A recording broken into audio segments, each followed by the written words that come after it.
The CEO's hand trembled as she lifted the glass.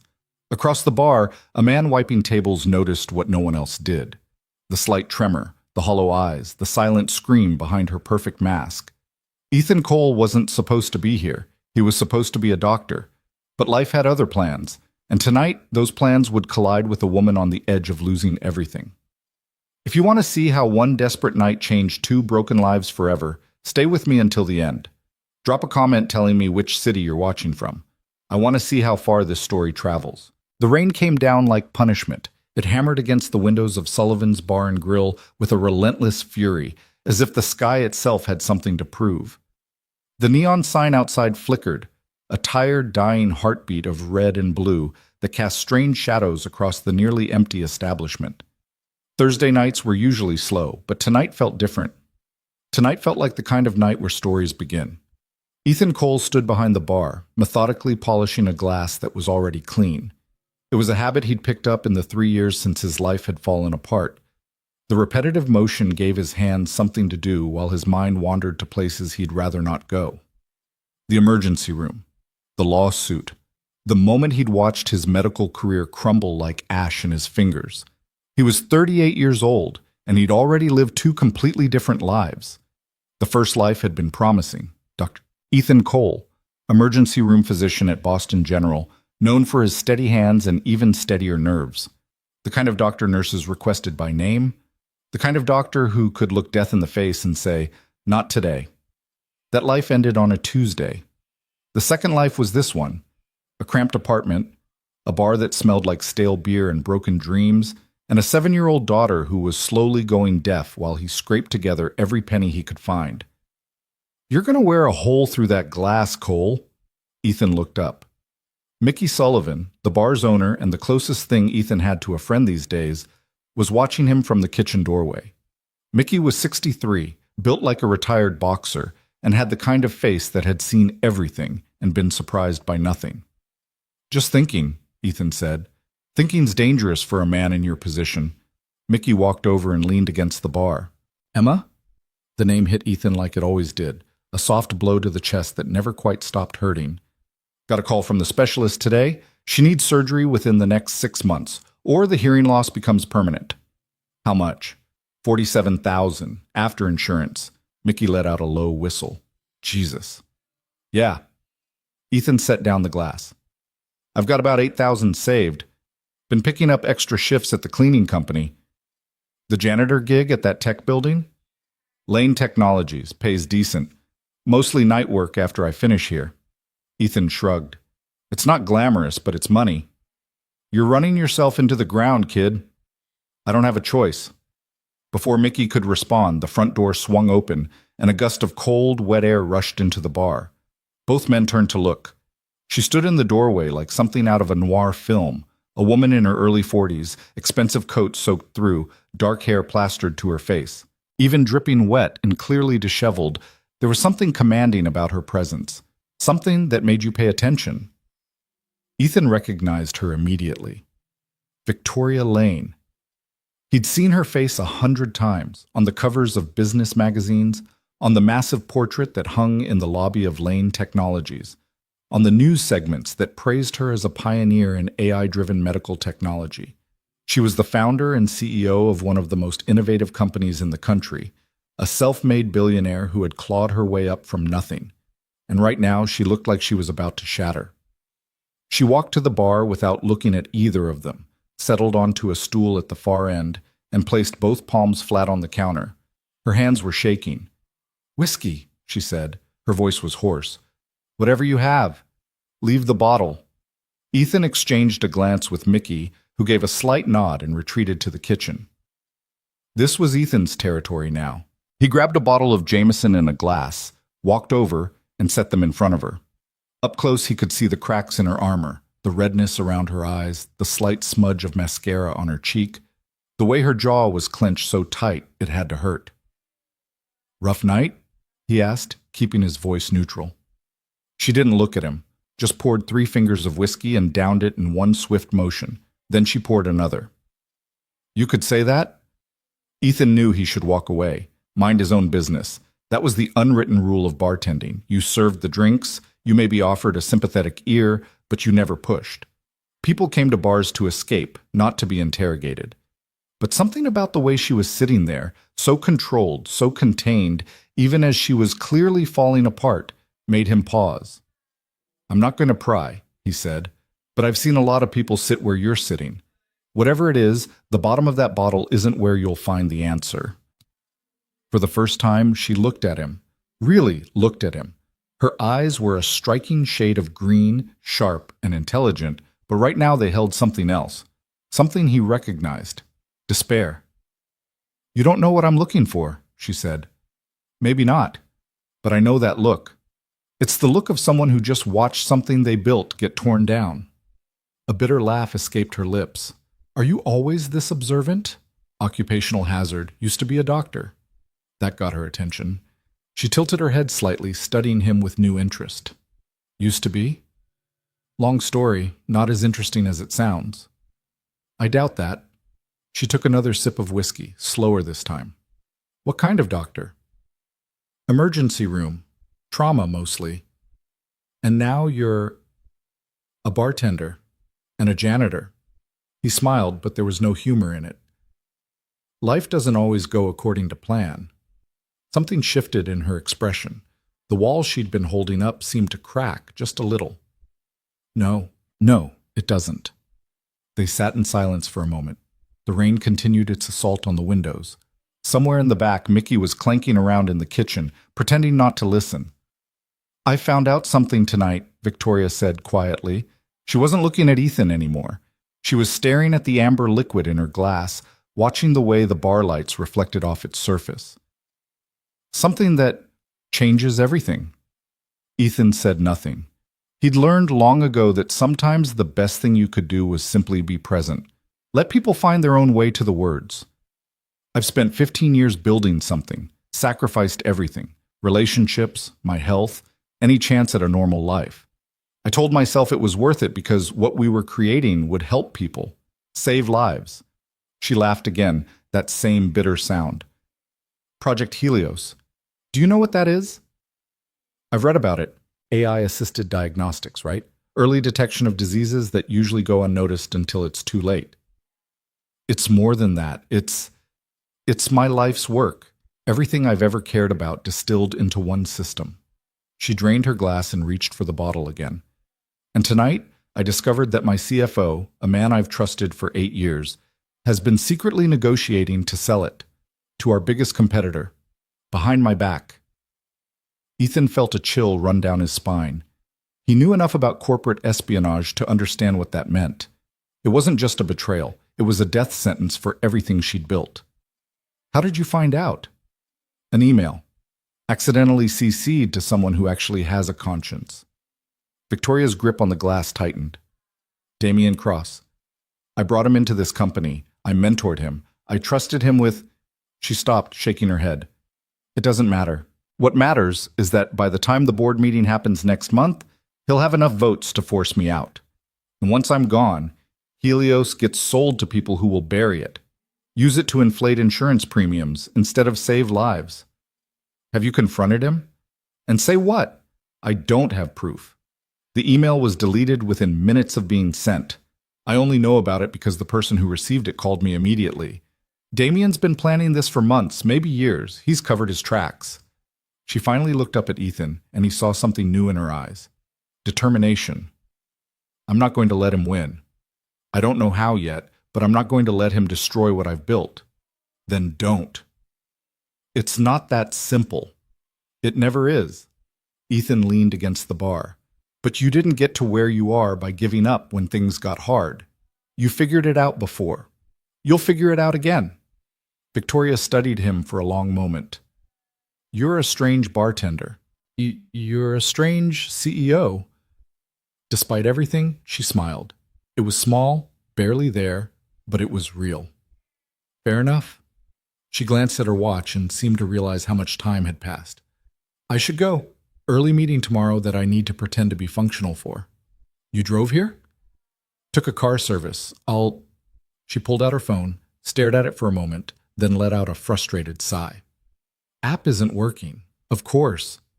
Cabs don't run much in this weather." Mickey called from the kitchen doorway, apparently having given up any pretense of not listening. Storm's supposed to get worse before it gets better. Victoria rubbed her temples. She was still slightly unsteady. The whiskey had done its work. I'll figure something out. I can drive you. The words were out of Ethan's mouth before he'd fully thought them through. Both Victoria and Mickey looked at him with surprise. I'm off in 20 minutes, he continued. I've got a car. It's nothing fancy, but it'll get you home. Victoria hesitated. Ethan could see the internal debate playing out on her face, the instinct to refuse help warring with practical necessity. I don't even know your name, she said. Ethan. Ethan Cole. Why would you do this? Drive a stranger home in a storm? It was a good question. Ethan wasn't entirely sure of the answer himself. Maybe it was because he recognized something in her, the same exhaustion, the same desperate determination to keep going, even when everything was falling apart. Maybe it was because she reminded him of himself 3 years ago, sitting in a lawyer's office learning that his career was over. Or maybe it was simply because she needed help, and he'd spent too many years being the kind of person who helped. Because it's raining, he said simply, and because you look like you could use a break. She stared at him for what felt like a long time. Then, slowly, she nodded. All right, Ethan Cole, take me home. She paused, and when she spoke again, her voice was barely above a whisper. And don't ask why. The drive took 45 minutes. Victoria lived in a penthouse apartment in one of the most exclusive buildings in the city, the kind of place that had doormen in suits and elevators that required keycards. Ethan's 15-year-old Honda Civic looked comically out of place when he pulled up to the entrance. They'd barely spoken during the drive. Victoria had spent most of the time staring out the window at the rain-streaked city lights, lost in thoughts Ethan couldn't begin to imagine. He hadn't pushed. Some silences needed to be respected. When he stopped the car, she didn't move immediately, just sat there, hands folded in her lap, looking at the gleaming lobby of her building like it was a prison she was being returned to. Thank you, she said finally, for the ride and for not asking. You said not to. Most people would have asked anyway. I'm not most people. She turned to look at him, and for a moment something passed between them, an understanding that went beyond words. Two people who had been knocked down by life, still fighting to get back up. No, she said softly. I don't think you are. She reached into her purse and pulled out a business card. If you ever need anything, a job reference, a favor, whatever, call this number. Ethan took the card. It was heavy stock, embossed with the Lane Technologies logo.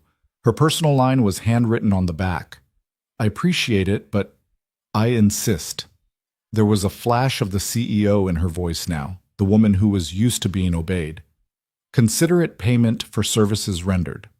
Before he could respond, she was out of the car and walking toward the building entrance. She didn't look back. Ethan sat there for a moment, watching her disappear into the lobby. Then he looked down at the card in his hand. He should throw it away. Whatever was happening in Victoria Lane's life, it was corporate drama on a scale he couldn't begin to comprehend. He had his own problems. Emma's surgery, the bills piling up, the exhaustion that had become his constant companion. But something stopped him. Instead of tossing the card, he slipped it into his wallet. 2 weeks later, Ethan got the call.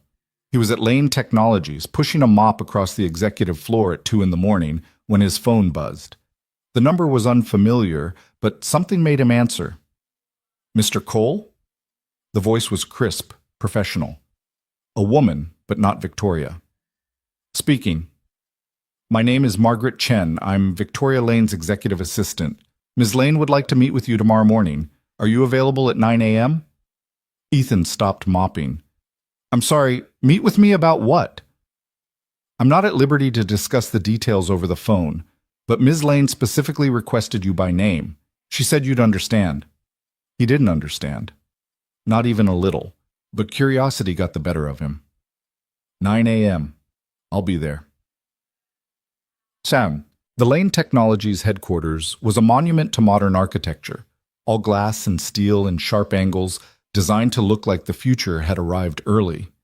Ethan had been inside dozens of times as a janitor, but always at night when the building was empty and quiet. During the day, it was a different beast entirely. The lobby buzzed with activity, employees in expensive suits rushing to meetings, visitors being escorted by security, screens displaying stock prices and news feeds. Ethan, in his best and only dress shirt, felt painfully out of place. "Mr. Cole," he turned to find a petite woman in her 50s approaching him. She had kind eyes behind wire-rimmed glasses and carried an iPad like it was an extension of her arm. "I'm Margaret Chen. Follow me, please." She led him to a private elevator that required a keycard and a fingerprint scan. They rode up in silence, ascending past floor after floor until they reached the penthouse level, the executive suite. The doors opened onto a corridor that looked more like an art gallery than an office. Abstract paintings lined the walls, interspersed with windows that offered panoramic views of the city skyline. At the end of the hallway was a set of double doors, and beyond them, Victoria Lane's office. It was massive. Floor-to-ceiling windows on 3 sides, a desk that probably cost more than Ethan's annual salary, and enough empty space to play a game of basketball. But what struck him most was how impersonal it felt. No photos, no plants, no signs that an actual human being spent time here. Victoria stood by the window, her back to him. She was dressed immaculately, a tailored navy suit, hair pulled back in a sleek bun. The woman from the bar was gone. This was the CEO. "Leave us, Margaret." The assistant nodded and retreated, closing the doors behind her. Victoria turned around, and Ethan was struck again by the sharpness of her gaze. She looked better than she had 2 weeks ago, more composed, more controlled, but there was still something underneath. A storm held in check. "You came," she said. "You asked." "I wasn't sure you would. Most people would have assumed it was a prank or a trap." "Maybe I'm not most people." The ghost of a smile crossed her face. "No, that's becoming increasingly clear." She walked to her desk but didn't sit. Instead, she leaned against it, arms crossed, studying him with an intensity that made him want to squirm. "I'm going to ask you something, Ethan, and I need you to be completely honest with me. Can you do that?" "Yes." "Why were you working as a janitor in my building?" The question caught him off guard. "I needed the money. They were hiring. I looked you up. Dr. Ethan Cole, graduate of Johns Hopkins School of Medicine, board-certified emergency physician, 12 years of experience. You performed over 2,000 trauma surgeries. You had one of the highest patient survival rates in the state." She paused. "And then 3 years ago, you were sued for malpractice, lost your license, and disappeared." Ethan felt his stomach tighten. He'd known this might come up eventually, but hearing his history laid out so clinically still stung. The lawsuit was dismissed. The patient's family was grieving and needed someone to blame. But the damage was done. "Yes. You lost everything." "Not everything." He thought of Emma, of her smile, of the way she still looked at him like he was a hero even though he felt like anything but. "I lost my career, but I didn't lose what mattered most." Victoria was quiet for a moment. Then she nodded as if he'd passed some kind of test. "I have a daughter," Ethan continued, surprised to find himself volunteering the information. "Emma. She's 7. She has a degenerative condition affecting her hearing, congenital cholesteatoma. If she doesn't get surgery soon..." He stopped, swallowed hard. "That's why I'm working 2 jobs. 3, if you count the bar." "How much do you need?" "That's not why I'm telling you." "I know. How much?" $47,000, after insurance." Victoria didn't blink, didn't hesitate. "Done." "What?" "I'll cover the cost of your daughter's surgery, all of it." Ethan stared at her. "I can't accept that." "Why not?" "Because I don't take charity, and because there's no way you're offering that kind of money without wanting something in return." For the first time, Victoria smiled. Really smiled. It transformed her face, made her look younger, more human. "You're right. I do want something." She pushed off from the desk and walked toward him. "I need a driver." "A driver?" "My previous driver was compromised. I discovered he was reporting my movements to Damien Cross. I can't trust anyone from the agency. I can't trust anyone in my own company. She stopped a few feet away from him. But something tells me I can trust you. Why? You barely know me. Because you didn't ask. That night at the bar, I was falling apart, and you could have pushed, could have pried, could have tried to use what you saw against me. Instead, you just drove me home. No questions. No agenda. She held his gaze. Do you know how rare that is in my world? Ethan was quiet for a long moment, processing what she was offering. A job. Medical care for Emma. A chance to climb out of the hole he'd been slowly drowning in. What exactly would I be doing? Driving me. Being present at meetings. Watching. She paused. I know Damien is planning something. I just don't know what yet. I need someone who can observe, who can notice the things everyone else misses. Someone who isn't blinded by corporate politics or personal ambition.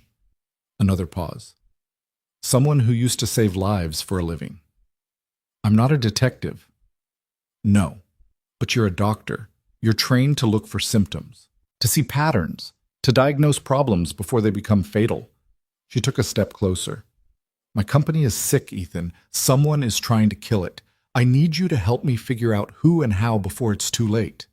It was insane.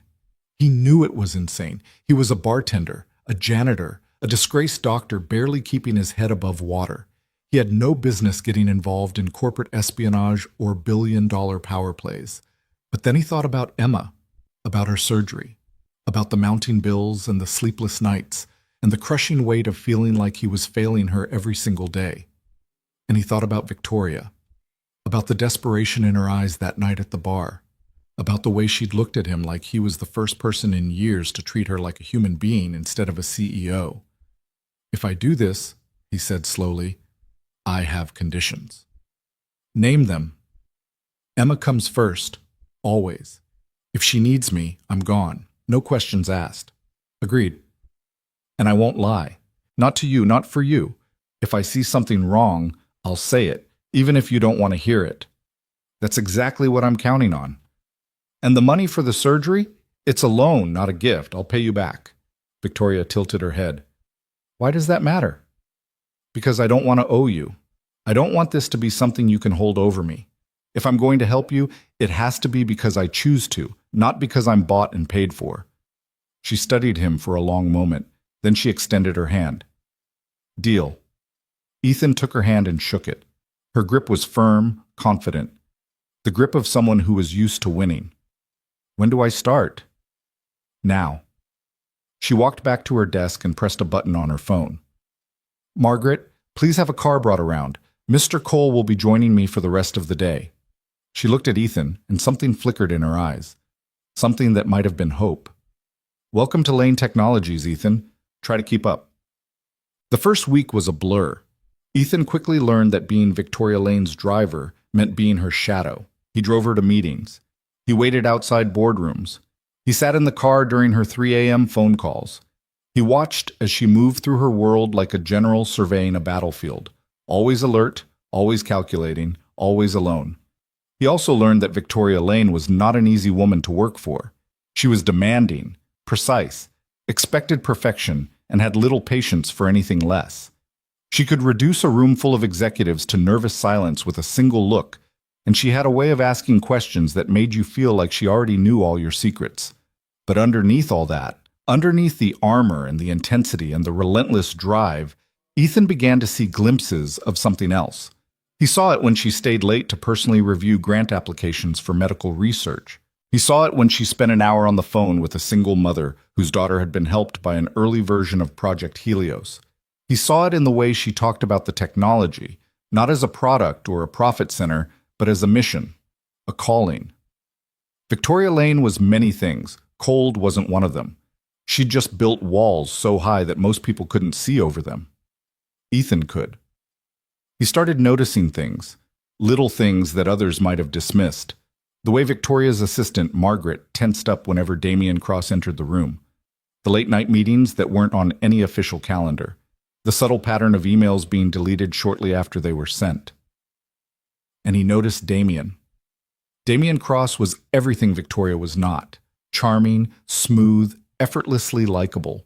He had the kind of smile that made people want to trust him, and he used it liberally. The other executives adored him. The board respected him. Even the janitors and security guards spoke well of him. But something about him made Ethan's skin crawl. It was in the eyes, he decided. Damien's eyes never matched his smile. When he laughed, his eyes stayed flat, calculating. When he offered sympathy, his eyes were already looking for an advantage. He was a man wearing a mask, and Ethan, who had spent years reading patients' faces for signs of hidden distress, could see it clearly. "You're staring," Ethan blinked. They were in the car, stopped at a red light, and Victoria was watching him in the rear-view mirror. "Sorry, thinking." "About what?" "Damien Cross. I was watching him in that meeting, the way he interacted with the department heads." Victoria's expression sharpened. "And?" "He's grooming them, building loyalty. Half the room was looking to him for cues before they responded to you." Ethan paused. "He's not just planning a takeover. He's already started one." Victoria was silent for a long moment. Then she leaned back in her seat and closed her eyes. "I know. I've known for months. I just couldn't prove it or figure out how to stop it." "Why haven't you fired him?" "Because I can't, not without cause. And Damien is very, very good at covering his tracks." She opened her eyes. "The board adores him. Half of them think he should be running the company instead of me. If I move against him without ironclad evidence, it'll look like paranoia, like a power play. And then he'll have exactly what he needs to push me out." "So we get evidence." "How? He's been doing this for years. He knows every system, every loophole, every way to hide what he's doing." Ethan thought about it, about the symptoms he'd observed, about the patterns that didn't quite fit. "His assistant," he said suddenly, "the nervous one. Rachel. Rachel Mercer. She's been with him for 3 years. She's scared of him. I've seen the way she flinches when he raises his voice. The way she avoids being alone with him." Ethan met Victoria's eyes in the mirror. People who are scared are also people who know things they might be willing to share if they felt safe. Victoria was quiet for a moment. Then slowly she smiled. "You really aren't like most people, are you?" "I'm just paying attention." "That's exactly what I needed." She leaned forward. "Find out what Rachel knows. Carefully. If Damien suspects we're onto him, he'll accelerate his timeline and we'll lose everything." Ethan nodded. "I'll be careful." "And Ethan?" He looked at her. "Thank you for seeing what others don't." He didn't know how to respond to that, so he just nodded and turned his attention back to the road.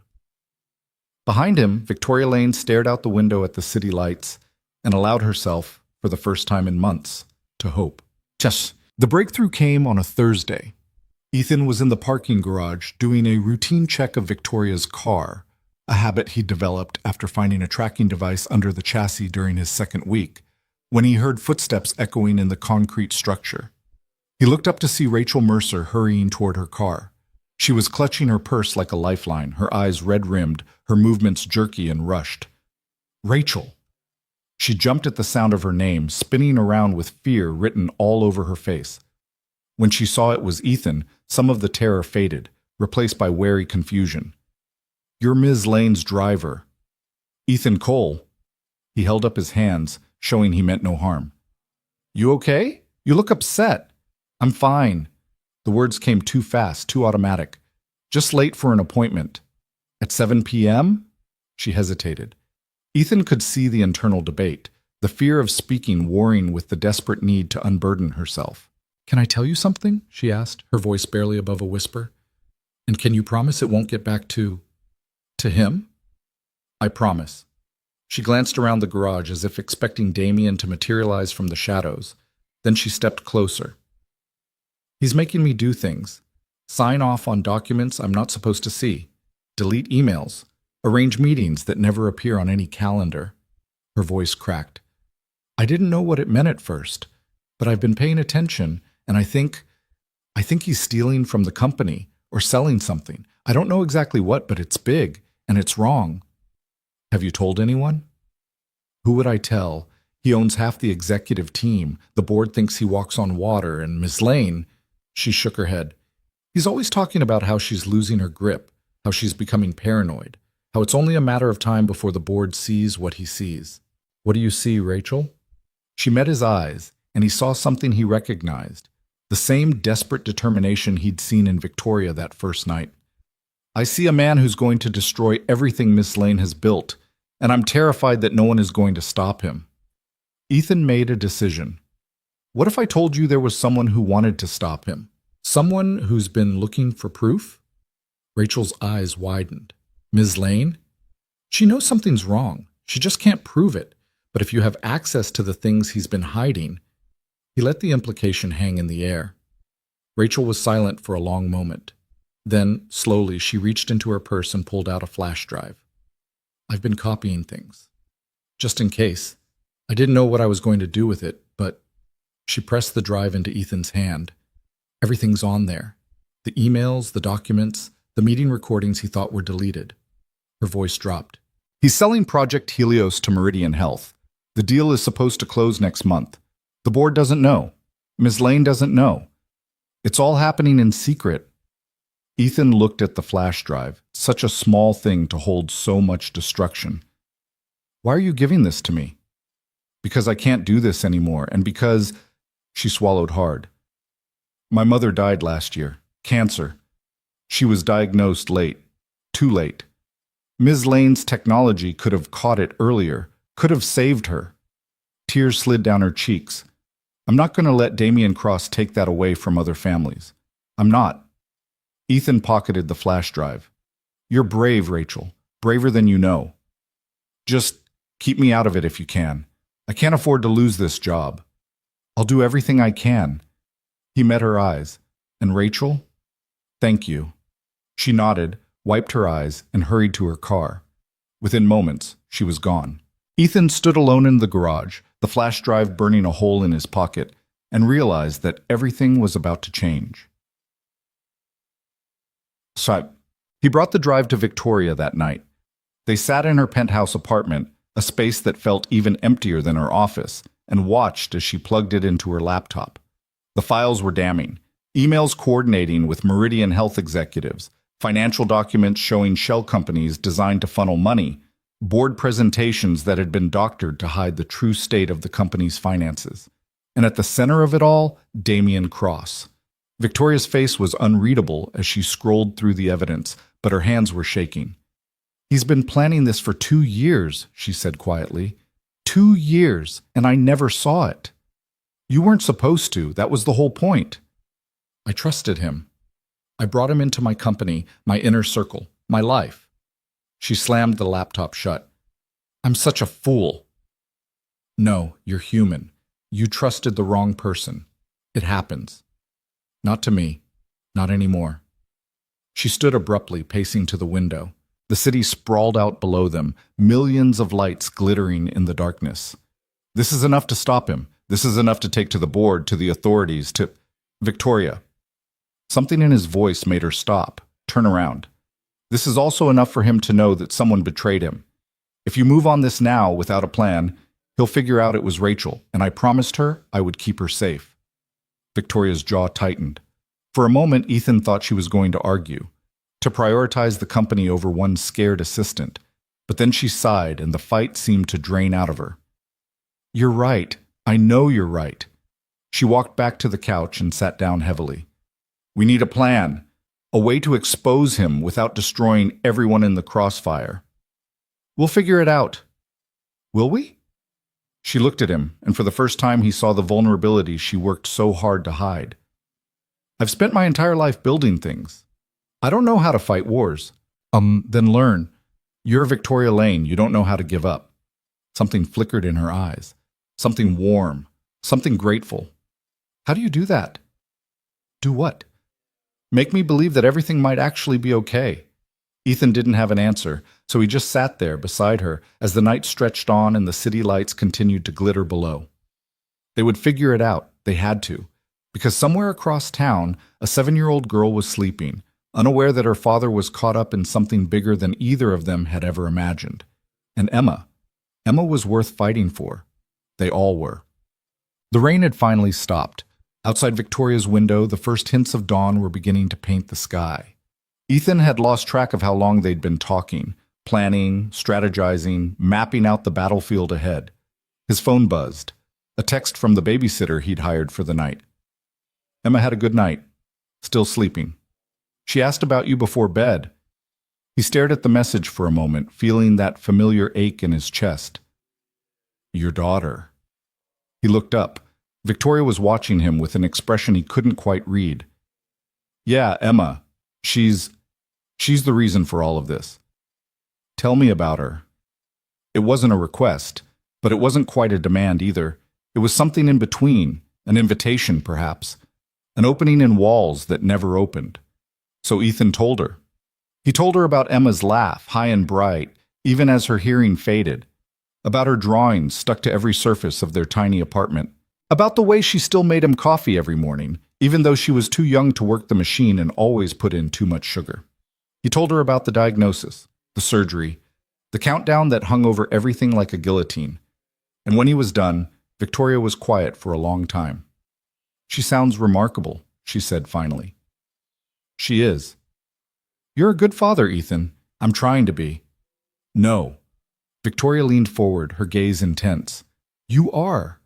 Whatever else you've lost, whatever else the world has taken from you, you're a good father. Don't ever doubt that. Ethan felt something loosen in his chest, something he hadn't realized he'd been carrying. Thank you, he said. That means more than you know. Victoria nodded, then, almost hesitantly, she asked, Would you like to bring her by sometime, Emma? I'd like to meet her. It was such a small thing, such a simple invitation, but it felt like something much bigger. I'd like that, Ethan said. She'd like that too. Victoria smiled. It was soft, uncertain, nothing like the razor-sharp confidence she showed the rest of the world. But it was real. Then it's a date, she said. And as the sun rose over the city, casting golden light through the windows, Ethan realized something. He wasn't just fighting for Emma anymore. He was fighting for Victoria too. And maybe, just maybe, he was finally fighting for himself. 3 weeks into his new life, Ethan Cole had learned that Victoria Lane existed on exactly 4 hours of sleep, 12 cups of black coffee, and a determination that bordered on supernatural. He had also learned that she was lonely in a way that most people would never understand. It wasn't the loneliness of having no one around. Victoria was surrounded by people constantly. Assistants, executives, board members, journalists, investors. Her calendar was a battlefield of 15-minute meetings stacked back-to-back from dawn until well past midnight. She was never truly alone, but she was always isolated. Ethan saw it in the way conversations stopped when she entered a room. In the careful, measured responses people gave her, never quite honest, never quite real. In the way her own employees looked at her with a mixture of admiration and fear, as if she were a statue rather than a person. She had built an empire, and in doing so, she had built a cage around herself. It was a Tuesday afternoon when everything began to shift. They were stuck in traffic on the way back from a meeting with potential investors. The kind of meeting that had gone well on paper, but had left Victoria staring out the window with that particular expression Ethan had come to recognize. The expression that meant she was replaying every word, every gesture, every subtle indication of where loyalties might lie. The one in the gray suit, she said suddenly. Harrison. Did you notice how he kept checking his phone? Ethan glanced at her in the rearview mirror. Every time you mentioned the timeline for Project Helios going public. He's reporting to someone. Probably Damien, possibly Meridian directly. She leaned her head against the window. They're everywhere. I can't tell anymore who's actually on my side and who's just waiting for the right moment to put a knife in my back. Not everyone is against you. How do you know? Because I'm not. Margaret's not. Rachel took an enormous risk to help you. Ethan stopped at a red light and turned to face her. You're not alone in this, Victoria. You just have to stop acting like you are. She met his eyes, and for a moment the mask slipped. He saw the exhaustion underneath, the fear, the desperate hope that she kept locked away from everyone else. Do you know what it's like? She asked quietly. To spend 15 years building something, only to watch it being stolen from you piece by piece? To know that the person you trusted most in the world has been lying to you from the very beginning? No, Ethan admitted. But I know what it's like to lose everything you've built, to watch your whole life collapse and wonder if any of it was real. Your career, my marriage, my sense of who I was. He turned back to the road as the light changed. 3 years ago, I was Dr. Ethan Cole. I had a purpose, an identity. And then one night, a patient died on my table. Not because I did anything wrong, the court eventually agreed on that, but because sometimes people die and someone has to be blamed. What happened? His family sued. The hospital's lawyers decided it was easier to settle than to fight, which meant I became the scapegoat. Lost my license pending review, lost my position, lost my wife shortly after because she couldn't handle being married to a man who was no longer who she'd signed up for. He paused. Emma was 4. She's the only reason I kept going. Victoria was silent for a long moment. When she spoke again, her voice was softer than he'd ever heard it. I'm sorry, I didn't know the details. You read my file. Files don't tell you what it felt like. She leaned forward slightly. How did you survive it? The falling? Ethan considered the question. It was the kind of question he'd asked himself countless times during those first dark months, when the world had seemed determined to crush him into dust. I stopped trying to hold on to what I'd lost, he said finally, and started focusing on what I still had. Emma needed a father. I couldn't be a doctor anymore, but I could still be that, so that's what I became. That simple? No, it was the hardest thing I've ever done, but sometimes the simple answers are the right ones, even when they're not easy. Traffic began to move again. The city slid past them, glass towers reaching toward a sky that couldn't decide whether to rain or shine. I don't know how to let go, Victoria said. Lane Technologies is all I have. It's all I've ever had. If I lose it, you won't. You can't promise that. No, Ethan agreed. But I can promise that whatever happens, you won't face it alone. Not anymore. She didn't respond. But when he glanced in the mirror, he saw something in her eyes that hadn't been there before.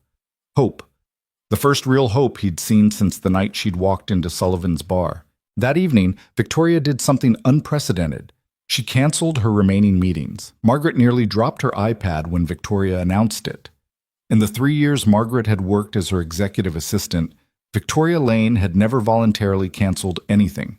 She had conducted conference calls from hospital beds, taken investor meetings while running a fever of 103, and once famously closed a major acquisition while her appendix was actively trying to kill her. But today, she simply walked past Margaret's desk, said, "Clear my schedule for the rest of the evening," and kept walking. "Ms. Lane," Margaret hurried after her. "Is everything all right? Should I be concerned about—" "Everything is fine, Margaret. I'm just—" Victoria paused, as if searching for the right word. "Taking your advice." "My advice?" "You've been telling me for years that I need to take breaks. Apparently, you were right." She glanced back with the ghost of a smile. "Don't let it go to your head." Margaret watched her go, utterly bewildered. Then she turned to Ethan, who was standing nearby reviewing the next day's schedule. "What did you do to her?" she asked. "I have no idea what you mean." "She canceled meetings, Ethan. Voluntarily. In the 15 years I've known her, she's never once—" Margaret stopped, studying him with new interest. "You're good for her. Whatever you're doing, keep doing it. I'm just driving her around." "No." Margaret shook her head. "You're doing a lot more than that. You're making her remember she's human." Before Ethan could respond, Victoria reappeared in the doorway. She had changed from her business attire into something more casual, dark jeans, a simple white blouse, and she looked almost like a different person, softer, younger. "Ethan, do you have plans tonight?" "I was going to pick up Emma from Mrs. Patterson's and make dinner." "Would you mind if I joined you?" The question hung in the air. Margaret's eyebrows climbed toward her hairline. Ethan felt something shift in his chest. "I'd like that. Emma would too." "Good." Victoria grabbed her coat. "Then let's go meet your daughter." The drive to Mrs. Patterson's apartment took 20 minutes. Victoria spent most of it unusually quiet, her fingers drumming nervously against her knee. "You're anxious," Ethan observed. "I'm fine." You've checked your phone 12 times in the last 5 minutes, and you haven't looked at a single message. Victoria let out a breath that was almost a laugh. Is this what you do? Notice everything? Occupational hazard, both of my former occupations, actually. I'm not anxious, I'm just... She trailed off, seeming to search for the right word. I'm not good with children. I never have been. I don't know how to talk to them, how to relate to them. The few times I've been around friends' kids, I felt like I was interviewing them for a job position. Emma's 7. She doesn't want to be interviewed. She just wants to be seen. What does that mean? It means she spent her whole life being treated differently because of her hearing. Doctors examine her like she's a puzzle to be solved. Teachers speak slowly and loudly like she's fragile. Other kids either avoid her or treat her like a curiosity.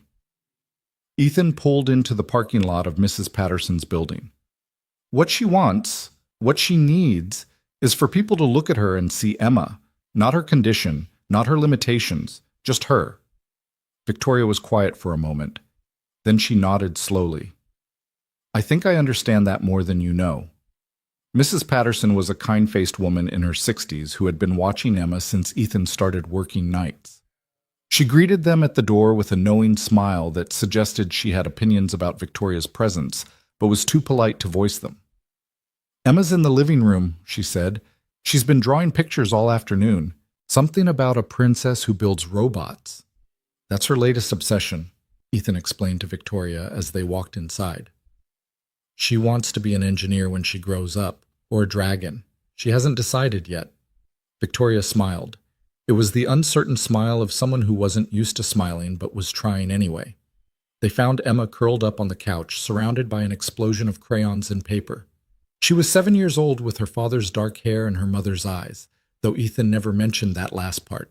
She was also wearing an oversized superhero t-shirt, mismatched socks, and the slightly too large hearing aids that she decorated with butterfly stickers.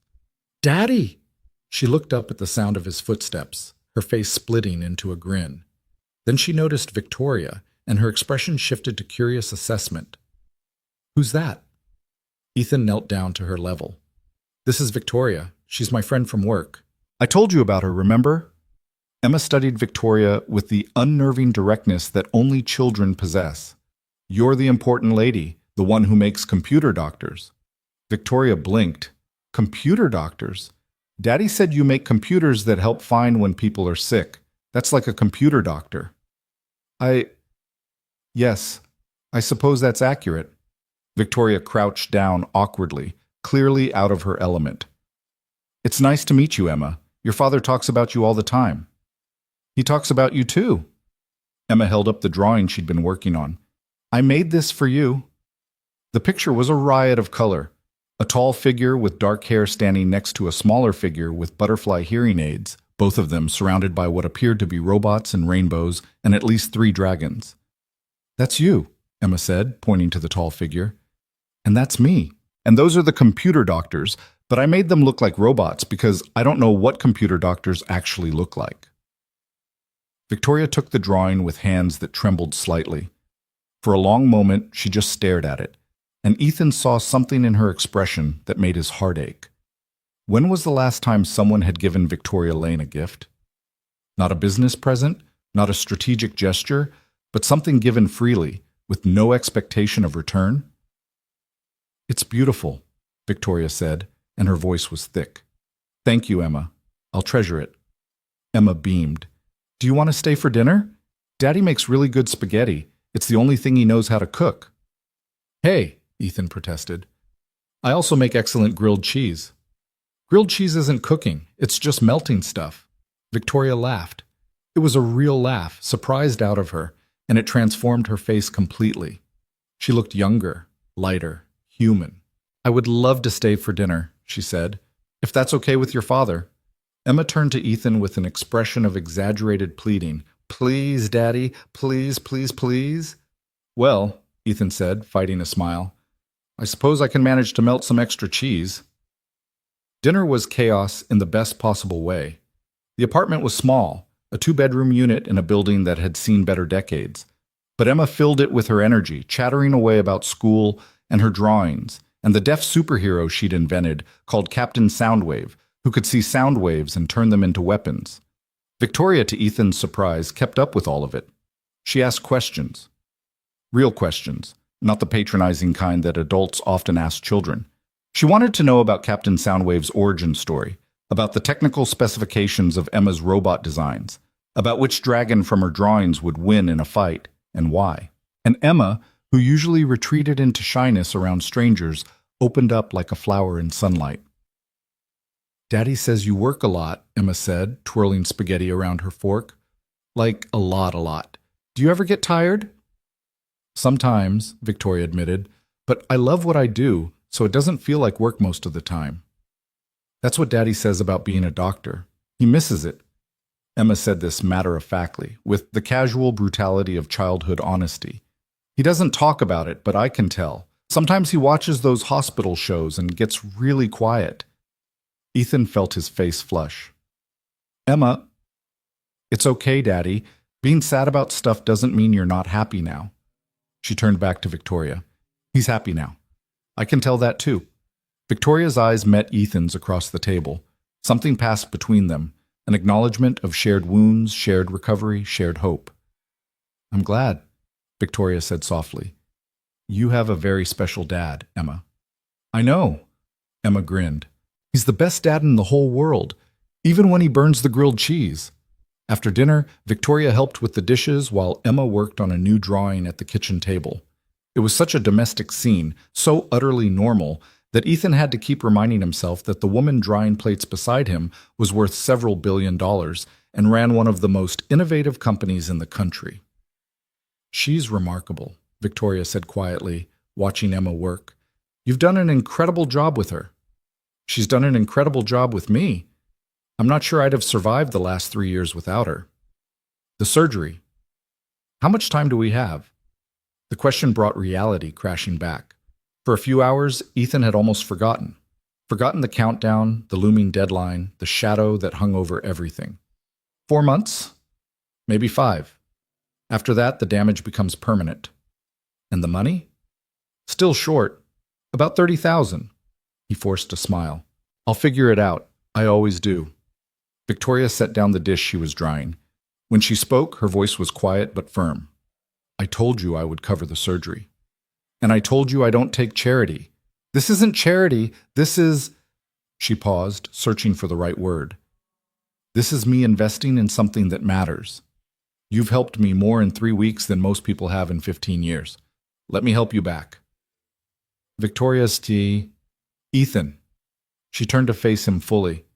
"I have more money than I could spend in 10 lifetimes. I live in a penthouse that feels like a mausoleum. I have employees who fear me, competitors who want to destroy me, and until very recently, not a single person in my life who saw me as anything other than a CEO." Her voice cracked slightly. "You and Emma, you've shown me what I've been missing, what I gave up to build my empire. Let me do this. Not because I pity you or because I feel obligated, but because it matters to me. Because she matters to me." She gestured towards Emma, who was now so absorbed in her drawing that she was oblivious to the adult conversation happening 3 feet away. "I don't know how to be part of a family," Victoria continued. "I've never had one, not really. But if you'll let me, I'd like to try. I'd like to be someone in her life. In your life." She swallowed hard. "Please." It was the please that got him. Victoria Lane didn't say please. She commanded, she demanded, she expected. But right now, standing in his cramped kitchen with dish soap suds on her designer blouse, she was just a woman asking for something she desperately needed. Connection. "Okay," Ethan said. "But the money is still a loan." "Of course. And I'm not doing this because of the surgery. I'm doing this because—" He glanced at Emma, then back at Victoria. "Because she asked if you were staying, and I realized I wanted you to say yes." Victoria's eyes glistened. She blinked rapidly, fighting back tears that she clearly wasn't used to showing. "I'd like to say yes," she whispered. "If you'll let me." Before Ethan could respond, Emma looked up from her drawing. "Are you going to kiss now? Because that's what happens in the movies when people look at each other like that." Ethan choked on air. Victoria turned an impressive shade of red. "We're not I mean, we weren't, Ethan stammered. It's okay if you do. Emma shrugged with the casual indifference of a 7-year-old who had already moved on to more important matters. I drew another picture. This one has a castle. Do you want to see? Victoria seized the change of subject like a lifeline. I would love to see. As she crossed the room to look at Emma's latest creation, she glanced back at Ethan with an expression that made his heart skip. Later, he thought, they would talk about this later. But first there was a castle to admire. The weeks that followed settled into a rhythm that Ethan hadn't expected. His job as Victoria's driver expanded organically, becoming something harder to define. He was her driver, yes, but also her confidant, her strategist, her eyes and ears in rooms she couldn't access. He sat in on meetings as an invisible presence, noting the subtle tells that others missed. He compiled observations into reports that Victoria studied like battle plans, and increasingly, he was something else entirely. He was her friend. Their dinners with Emma became a regular occurrence, every Thursday and Sunday, unless an emergency demanded Victoria's attention. Mrs. Patterson started keeping extra groceries on hand, joking that she should start charging rent for how often the important lady came to visit. Emma, for her part, had decided that Victoria was the most fascinating person she had ever met. She knows everything, Emma declared one evening. I asked her how computers think, and she explained it for like an hour, and now I understand. She should be a teacher. She has a company to run, Ethan pointed out. She could do both.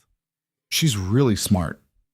And Victoria, who had spent her entire adult life being admired from a distance and feared up close, blossomed under Emma's unconditional acceptance. She brought gifts, books about engineering, a child's microscope, art supplies that cost more than Ethan's weekly groceries. When Ethan protested that she was spoiling his daughter, Victoria simply replied, I have no one else to spoil. Let me have this. It wasn't just the gifts, though. It was the attention. Victoria listened to Emma's stories with genuine interest, asked questions that encouraged her to think deeper, celebrated her small achievements as if they were major accomplishments. She was awkward at first, uncertain how to navigate the terrain of childhood, but she learned quickly, as she did everything. And Emma's hearing aids got new stickers every week. Butterflies gave way to stars, then robots, then a combination of all three. Victoria helped her apply them, their heads bent together in concentration while Ethan watched from the kitchen doorway, his heart so full it hurt. But the shadow of Damien Cross remained.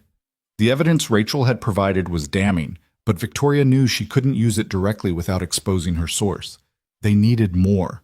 They needed proof that would stand up in court, that would convince the board, that would be undeniable.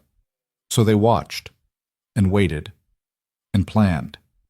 Ethan became skilled at eavesdropping, lingering in hallways during executive conversations, positioning himself at strategic angles during meetings. He noticed things that security cameras missed, the nervousness of certain board members, the late-night visitors to Damien's office, the encrypted phones that appeared and disappeared. He also noticed something else. Damien had started watching him. It was subtle at first, a lingering glance, a casual question about Ethan's background, an unexpected interest in his schedule. But over time, it became more pointed. Your driver, Damien said to Victoria one afternoon, as Ethan stood waiting by the elevator. Ethan Cole, isn't it? Interesting background. Medical degree, malpractice suit, fell quite far from grace. Victoria's expression didn't flicker. Is there a point to this observation? Just curious why you'd hire someone with such a complicated history. Most CEOs prefer drivers without drama. I prefer drivers who show up on time and don't ask unnecessary questions. Ethan does both. Damien smiled. It was the smile Ethan had come to recognize, the one that never reached his eyes. Of course, I'm sure he's perfectly harmless. Later in the car, Victoria's composure cracked. He suspects something. He suspects everything, Ethan replied. It's how men like him operate. The question is what he's going to do about it. He'll dig. He'll find connections. He'll try to figure out why I hired you and what you might know. Victoria rubbed her temples. Maybe this was a mistake. Maybe I should have kept my distance from you, from Emma. Victoria. Ethan stopped at a red light and turned to face her. Listen to me. Whatever happens, I don't regret any of this. Not the job, not the investigation, not... He paused. Not any of it. She met his eyes. Neither do I. That's what scares me. I've spent my whole life keeping people at arm's length because it was safer. And now there are people I care about. People who could be used against me. Is that what Damien would do? Damien would burn down an orphanage if it gave him a strategic advantage. Victoria's voice was bitter. He has no conscience, no limits. If he figures out how much Emma means to me, how much you both mean to me, he'll use it. Then we take him down before he gets the chance. Victoria was quiet for a long moment. When she spoke again, her voice was barely above a whisper. I'm afraid, Ethan. I built my entire identity around being fearless, being untouchable. But right now, I'm terrified. Because I finally have something I can't afford to lose. Ethan reached back and took her hand. It was a small gesture, simple, human, but he felt her fingers tighten around his like a lifeline. You won't lose us, he said. I promise. It was a promise he meant with every fiber of his being, but even as he said it, he knew that Damien Cross was circling closer, and the storm was coming. The call came at 2 a.m. Ethan was in that twilight space between sleep and waking, his body exhausted from a 16-hour day, but his mind still churning through scenarios and strategies. When his phone buzzed on the nightstand, he answered without checking the caller ID. Hello?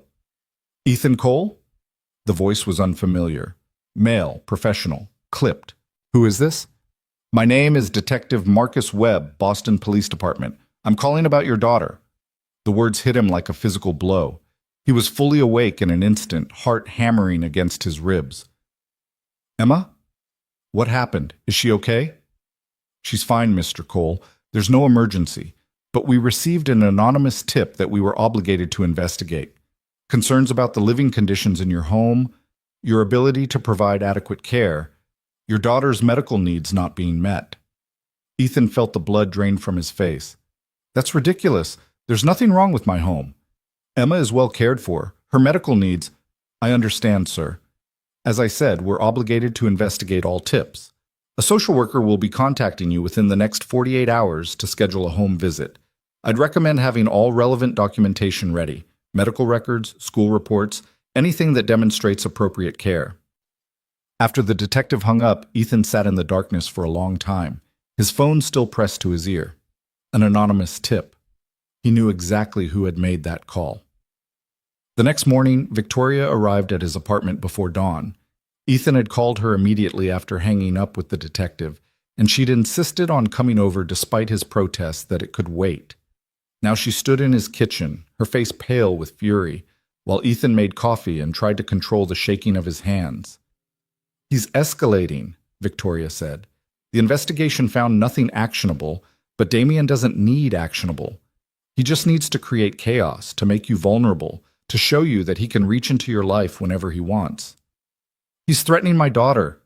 Ethan's voice was flat, controlled, but underneath it was a rage that frightened him with its intensity. He's using CPS as a weapon against a 7-year-old. I know. And we're going to stop him. How? We've been watching him for weeks and we still don't have enough to move against him. Meanwhile, he's already launched his first strike. Victoria was quiet for a moment. Then she walked over to where Ethan was standing and placed her hands on his shoulders, forcing him to look at her. Listen to me, she said. I will not let anything happen to Emma. I will use every resource I have, call in every favor I'm owed, burn down my own company if I have to. That little girl is... Her voice caught. She matters to me. You both matter to me, and I will not let Damien Cross take that away. Victoria, I know you want to handle this yourself. I know you've spent 3 years proving that you don't need anyone's help. But this isn't weakness. Letting someone fight beside you isn't surrender. She held his gaze. Let me help, please. The word again, please. From a woman who never asked for anything. Ethan felt something crack inside him. The wall he'd built after his divorce, after losing his career, after learning that the world would take everything you loved if you let it. That wall crumbled just a little. Okay, he said. Okay. Victoria nodded. Some of the tension left her shoulders. First, we deal with CPS. I have lawyers who specialize in these situations. They'll make sure the investigation goes nowhere. She began pacing, her mind clearly shifting into strategic mode. Second, we accelerate our timeline. I've been too cautious, waiting for perfect evidence. That's a luxury we can no longer afford. What are you thinking? Rachel mentioned that Damien keeps his real records in a private server, off-site, encrypted, separate from the company network. If we can access that server, how do we even find it? Victoria smiled, and there was something dangerous in it. I know someone who can help. Someone Damien would never suspect. Who? Me. Victoria pulled out her phone and began typing rapidly. Damien thinks I'm oblivious. He thinks I've been so focused on the public face of the company that I've missed what's happening behind the scenes. He doesn't know that I've been building my own network of loyalists, people who report to me directly, outside the official chain of command. You have spies in your own company? I have insurance. There's a difference. She looked up from her phone. One of my people in IT has been tracking Damien's digital movements for months. She's close to pinpointing the location of his private server. Once we have that, we can get everything we need. And then? And then we end this, publicly, permanently, and in a way that ensures he never threatens anyone I care about again. Ethan studied her face, the determination in her eyes, the set of her jaw, the fire that burned underneath her controlled exterior. You're terrifying when you're angry, he said. Good. Damien should be terrified. She stepped closer to him. I've spent 15 years playing by the rules, being professional, being measured. That's over. He came after your daughter. He came after my family. The word hung in the air between them. Family. She seemed to realize what she'd said, and for a moment uncertainty flickered across her face. I know what you mean, Ethan said. And you're right, that's what we are. Victoria's breath caught. She looked at him with an expression he couldn't quite read. Hope and fear and something deeper, something neither of them was ready to name. We should check on Emma, she said finally. I'd feel better knowing she's safe. They walked together to Emma's room and stood in the doorway, watching her sleep. The nightlight cast soft shadows across her face, and her butterfly-stickered hearing aids rested on the nightstand beside her. She's beautiful, Victoria whispered. How could anyone want to hurt something so beautiful? Because some people are broken in ways that can't be fixed. They see innocence as weakness. They mistake cruelty for strength. I won't let him touch her, Ethan. Whatever it costs, I won't. He reached out and took her hand. This time, she didn't hesitate. Her fingers intertwined with his like they belonged there. They stood like that for a long time, watching over the sleeping child who had somehow, without trying, brought two broken people together. Whatever came next, they would face it together, as family. The social worker came 3 days later. Her name was Dorothy Chen, and she was a tired-looking woman in her 50s who had clearly seen every form of neglect and abuse that human beings were capable of inflicting on children. She walked through Ethan's apartment with a clipboard, taking notes, asking questions in a voice that was professionally neutral but not unkind. Ethan had prepared for this. Victoria's lawyers had coached him on what to say, what documents to have ready, how to present his home in the best possible light. The apartment was spotless. Emma's school records were impeccable. Her doctor had provided a letter confirming that her medical needs were being actively addressed. Mr. Cole, Dorothy said, settling onto his couch with her clipboard, I want to be direct with you.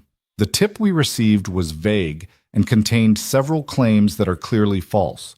Your daughter appears healthy, happy, and well cared for. Your home is clean and safe. By every metric I can assess, you're doing an excellent job under difficult circumstances. Ethan felt some of the tension leave his shoulders. Thank you. That said, I do have some concerns. Dorothy's expression became more serious. The tip mentioned something about your daughter's upcoming surgery. Can you tell me about that? Emma has a condition called cholesteatoma. It's a type of abnormal skin growth in the middle ear. Without surgery, she'll lose her hearing completely. And the surgery is scheduled for when? As soon as possible. We're working with Boston General to finalize a date. The tip suggested that you might not be able to afford the procedure, that your financial situation is precarious. Ethan hesitated. This was the trap. The place where Damien's manipulation became clear. If Ethan admitted financial struggles, it could be used as evidence of inability to provide. But if he lied, and the lie was discovered, it would be worse. "I won't lie to you," he said finally. 6 months ago, that would have been true. But circumstances have changed.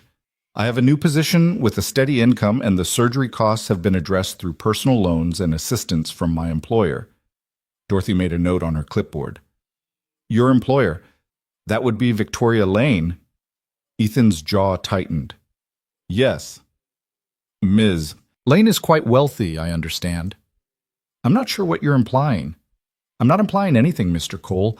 I'm just noting that your relationship with Ms. Lane seems to extend beyond the professional." Dorothy looked up from her clipboard. "There's nothing wrong with that. In fact, it's probably beneficial for Emma to have additional support figures in her life. I'm just trying to understand the full picture." "The full picture is that I met Victoria when I was at my lowest point. She offered me a job when no one else would. And over time, we became friends. She's been incredibly kind to my daughter." Ethan held Dorothy's gaze. "Whatever else you've been told, that's the truth." Dorothy studied him for a long moment. Then she closed her clipboard and stood up. "Mr. Cole, I've been doing this job for 23 years. I've seen real neglect, real abuse, children living in situations that would break your heart." She glanced around the apartment, at Emma's drawings on the refrigerator, the photos on the bookshelf, the carefully maintained space of a single father doing his best. "This isn't that. Not even close." "So what happens now?" "I file my report. Based on what I've observed, I'll be recommending that the case be closed with no further action." She picked up her bag. "Whoever made that tip, they weren't doing it out of concern for your daughter. They were doing it to hurt you." "I know." "People like that," Dorothy shook her head. "They usually don't stop with one attempt. Be careful, Mr. Cole, and document everything. If there are future incidents, you'll want a paper trail." After she left, Ethan sat on his couch and let his head fall into his hands. The relief was overwhelming, but underneath it was something else. Damien's first strike had failed. That meant a second strike was coming. The server location came through a week later. Victoria's IT contact had traced Damien's private network to a data center in a nondescript building in Cambridge, a place that processed thousands of legitimate business accounts and was therefore virtually invisible. The server was protected by multiple layers of encryption, but Rachel had provided passwords that she'd copied during her years as Damien's assistant. The plan was simple: access the server, download everything, and compile it into a package that would be undeniable. The execution was anything but. "I should be the one to do it," Victoria said. They were in her penthouse, maps and diagrams spread across her dining table like a military operation. "If anyone is caught accessing that server, it should be me. I'm the CEO. I have at least plausible authority to investigate potential corporate malfeasance. And if Damien has people watching the facility, if he's anticipated this, then I'll deal with it." Ethan shook his head. "Victoria, you're the most recognizable face in this company. The moment you set foot in that building, everyone will know." "Then what do you suggest?" "I go. I'm a nobody, a driver. No one looks twice at the hired help." "Absolutely not. If something goes wrong, then it goes wrong for me, not for you." Ethan leaned forward. "Think about it strategically. If I'm caught, Damien can't prove anything. I'm just a disgruntled employee acting on my own. If you're caught, he has exactly what he needs to accelerate the board takeover." Victoria was silent for a long moment. He could see the conflict in her eyes, the desire to protect him warring with the logic of his argument. "I don't like it," she said finally. "You don't have to like it. You just have to let me do it." "What about Emma? If something happens to you, nothing is going to happen." Ethan reached across the table and took her hand. "I spent 12 years making split-second decisions in emergency rooms. I've held people's lives in my hands. I know how to handle pressure. This isn't a hospital. No, it's more important than that." He squeezed her hand. "This is about protecting our family. You, me, Emma. I won't let Damien take that away." Victoria looked at him for a long moment. Then, slowly, she nodded. "Okay," she said. "We do this your way. But I'm going to have backup in place. Security I trust, lawyers on standby, Everything we need if things go sideways. I wouldn't expect anything less. And Ethan? She held his gaze. Come back to me. Promise me. I promise. He meant it. God, he meant it. But he also knew that promises didn't always survive contact with reality. The data center was exactly as nondescript as Victoria's contact had described. A beige building in an office park, surrounded by insurance companies and accounting firms. Ethan arrived at 11 p.m., dressed in the uniform of a maintenance worker and carrying a toolbox that contained a laptop and several data storage drives. His cover story was simple. He was there to perform routine HVAC maintenance on behalf of the building management company. The credentials Victoria's team had forged were flawless. The security guard at the front desk barely looked up from his phone. Sign in, 3rd floor. Ethan signed a fake name and took the elevator up. His heart was pounding, but his hands were steady.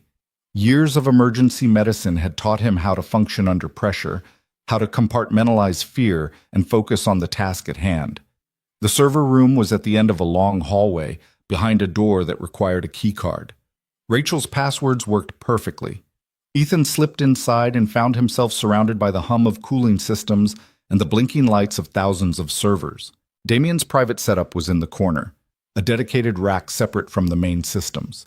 Ethan connected his laptop, entered the encryption keys, and watched as 15 years of secrets began downloading to his drives.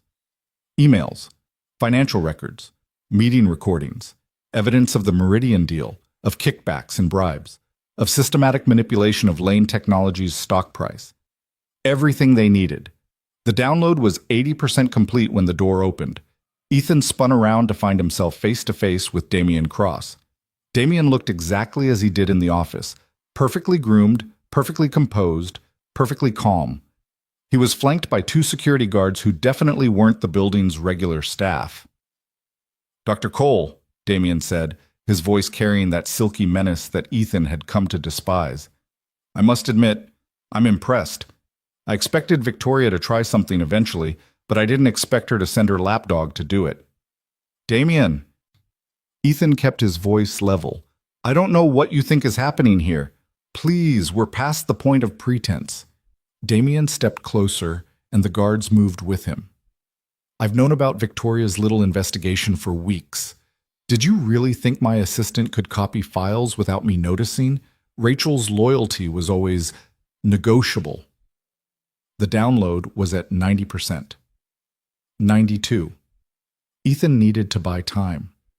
If you knew, why didn't you stop it sooner? Because I wanted to see how far Victoria would go, and because I wanted to know who she trusted. Damien smiled that reptilian smile. Now I know. It's you. The washed-up doctor, the single father, the man who has absolutely nothing to lose except, of course, his daughter. Ethan felt his blood run cold. Leave Emma out of this. I would love to. Really, I would. Children should be protected, cherished, kept safe from the ugliness of the adult world. Damien's smile widened. But you've made that impossible, Doctor. Cole. You've inserted yourself into affairs that were never your concern. You've allied yourself with a woman who is too stubborn to accept defeat gracefully. And now there must be consequences. 97%. What do you want? What I've always wanted. Control of Lane Technologies and everything it represents. Victoria can resign gracefully with a generous severance package and the illusion that it was her choice. Or she can fight and watch everything she loves be destroyed. Damien stepped even closer, close enough that Ethan could smell his cologne. Starting with that precious little girl who has already lost so much. Something snapped inside Ethan. He moved without thinking, 12 years of ER instincts taking over. His fist connected with Damien's jaw in a satisfying crack that sent the CFO stumbling backward. Before the guards could react, Ethan grabbed his laptop and the now completed download and ran. The next few minutes were chaos, alarms blaring, footsteps pounding, shouted orders echoing through concrete hallways. Ethan ran on pure adrenaline, taking corners he'd memorized from the building plans, heading for an emergency exit that led to a maintenance corridor. He burst through the door and found himself in a parking lot. A car was waiting. Victoria's backup plan. A nondescript sedan with a driver who asked no questions. Drive, Ethan gasped, throwing himself into the back seat. Now! They were 3 blocks away before Ethan allowed himself to breathe. He looked down at the laptop in his hands, at the drives that held everything they needed to destroy Damien Cross. His phone buzzed. A text from an unknown number. This isn't over. Enjoy your victory while you can. When I'm finished, you'll wish you'd never heard the name Victoria Lane. Ethan stared at the message for a long moment. Then he deleted it and called Victoria. I got it, he said. Everything, but Damien knows. Are you safe? For now? But he made threats. About Emma. There was a long pause. When Victoria spoke again, her voice was ice. Then we end this. Tonight. Whatever it takes. Victoria, he threatened our daughter, Ethan. There is no tomorrow. There is no measured response. There is only war. Ethan closed his eyes. He thought about Emma sleeping in her bed, surrounded by her drawings and her dreams. He thought about the butterfly stickers on her hearing aids. He thought about the future they were fighting for. Then let's go to war, he said. And in the darkness of the sedan, racing through the city streets toward a showdown that would change everything, Ethan Cole finally understood something. He wasn't just fighting for his daughter anymore. He wasn't just fighting for Victoria. He was fighting for the first time in 3 years, for a life worth living. And he would not lose. Not this time. Not ever again. The war room was Victoria's private conference room on the 47th floor of Lane Technologies, a space that few employees even knew existed, accessible only through a hidden door in her office. It had been designed for crisis management, for the kind of situations where information security meant the difference between survival and destruction. Tonight, it served its purpose. Ethan arrived just after midnight, the laptop and storage drives clutched against his chest like sacred artifacts. Victoria was already there, along with Margaret, 2 lawyers Ethan had never met, and a woman in her 30s with sharp eyes and a cybersecurity firm logo on her badge. Show me, Victoria said the moment he walked in. Ethan connected the laptop to the room's secure display system. Within seconds, the evidence of Damien Cross's betrayal filled the screen. Thousands of documents, hundreds of emails, recordings that stretched back years. The room fell silent as the scope of it became clear. My God, Margaret whispered. He's been planning this since the beginning. The cybersecurity expert, her name was Dr. Sarah Chen, no relation to Margaret, leaned forward, her fingers flying across a keyboard as she sorted through the files. This is comprehensive. Financial fraud, insider trading, corporate espionage, and here, she pulled up a specific folder. Evidence of the Meridian deal. He's been negotiating the sale of Project Helios for 18 months.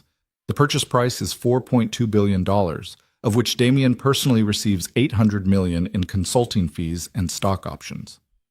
$800 million? One of the lawyers repeated. For selling technology he had no right to sell. It gets worse. Sarah opened another file. He's been manipulating Lane Technologies' stock price for years, spreading negative information through shell companies, suppressing positive news, all designed to depress the share price so Meridian can acquire at a discount. She looked at Victoria. He's not just stealing from you. He's stealing from every shareholder in the company. Victoria's face was unreadable. She stood at the head of the table, her hands flat on the surface, staring at the evidence of betrayal by a man she had trusted for nearly a decade. Can we use this? She asked quietly. Legally? The senior lawyer, a silver-haired man named Harrison Wright, rubbed his chin. The acquisition method is problematic. Dr. Cole accessed a private server without authorization. Any criminal prosecution would be complicated by questions of how the evidence was obtained. What about the board? Civil action. Different standard. In a civil case or a board proceeding, the evidence itself matters more than how it was gathered. And this evidence... Harrison gestured at the screen. This is a smoking gun. Multiple smoking guns. If you present this to the board, Damien Cross is finished. When is the next board meeting? Scheduled for 3 weeks from now, but given the circumstances, you could call an emergency session. How quickly? 48 hours minimum. We'd need to follow proper notification procedures, document everything, prepare a presentation that walks through the evidence clearly. Victoria nodded slowly. Do it. I want the board convened in 48 hours. She turned to Sarah. In the meantime, I need you to secure these files. Multiple backups, multiple locations. If Damien tries to destroy the evidence, I want copies he can never reach. Already on it. And Ethan. Victoria's eyes met his, and he saw something in them that made his heart twist. Gratitude. Fear. And something else, something deeper. Thank you. I know what you risked tonight. I'd do it again, he said, without hesitation. Before anyone could respond, Ethan's phone buzzed. He glanced at the screen and felt his blood turn to ice. It was a message from Mrs. Patterson. Emma woke up crying. She says she can't hear anything in her left ear. I think you need to come home. The drive to Mrs. Patterson's apartment was a blur. Victoria insisted on coming, canceling everything, refusing to let Ethan face this alone. They left the lawyers and cybersecurity team to continue their work and race through empty streets that seemed to stretch forever. Emma was sitting on Mrs. Patterson's couch when they arrived, her face streaked with tears, her hands pressed against her ears as if she could somehow force them to work through sheer will. "Daddy," she sobbed when she saw him. "I can't hear right. It's all fuzzy and quiet, and I don't like it." Ethan knelt in front of her, taking her hands in his. Hey, look at me. It's okay. I'm here." "It's not okay." Emma's voice cracked. "What if it doesn't come back? What if I can't hear you anymore? What if I can't hear Victoria read stories or Mrs. Patterson singing or anything?" Victoria dropped to her knees beside Ethan. "Emma, sweetie, listen to me. We're going to fix this. I promise you." "You can't promise that." Emma's eyes were red, swollen, filled with a fear that no 7-year-old should ever have to carry. "The doctor said it might get worse before the surgery. They said I might lose more hearing. They said—" "I know what the doctor said." Victoria's voice was firm but gentle. "And they're right that there are things we can't control. But here's what I can promise you. Your father and I are going to do everything in our power to make sure you get that surgery as soon as possible. And until then, we're not going to leave your side. Whatever happens, you won't face it alone. Do you understand?" Emma stared at her for a long moment. Then, slowly, she nodded. "Okay," she whispered. "Okay." Victoria pulled her into a hug, holding her tight while the little girl cried. Over Emma's shoulder, her eyes met Ethan's. He saw it then, the moment when everything changed. The moment when Victoria Lane, CEO and billionaire and master of her universe, became something else entirely. A mother, not biologically, not officially, but in every way that mattered. They took Emma home and put her to bed, staying with her until she finally fell asleep. Then they sat together in Ethan's kitchen, drinking cold coffee and trying to make sense of a world that seemed determined to fall apart. "I'm calling Dr. Morrison first thing in the morning," Ethan said. "We need to move up the surgery timeline." "How much can we accelerate it?" "I don't know. The specialist we've been working with said she needed at least 2 more weeks of preparation. But that was before tonight." Victoria was quiet for a moment. "There might be another option." "What do you mean?" "There's a surgeon in New York, Dr. James Whitfield. He's the best in the country for pediatric cochlear procedures. He has a reputation for taking urgent cases that other doctors won't touch. I've heard of him. His waiting list is 18 months long." "Not for everyone." Victoria pulled out her phone. 3 years ago, I donated $15 million to fund his research program. He owes me a favor." "Victoria, you can't just watch me." She was already dialing. "I told you I would do whatever it takes. I meant it." The call connected. Ethan listened as Victoria explained the situation in clinical, precise terms. Emma's condition, the sudden deterioration, the urgency of the timeline. He couldn't hear the other side of the conversation, but he could read Victoria's expression as it shifted from determination to relief. "Thank you, James. I won't forget this." She hung up and turned to Ethan. "He can see her tomorrow. If she's a candidate for his procedure, he can operate within the week."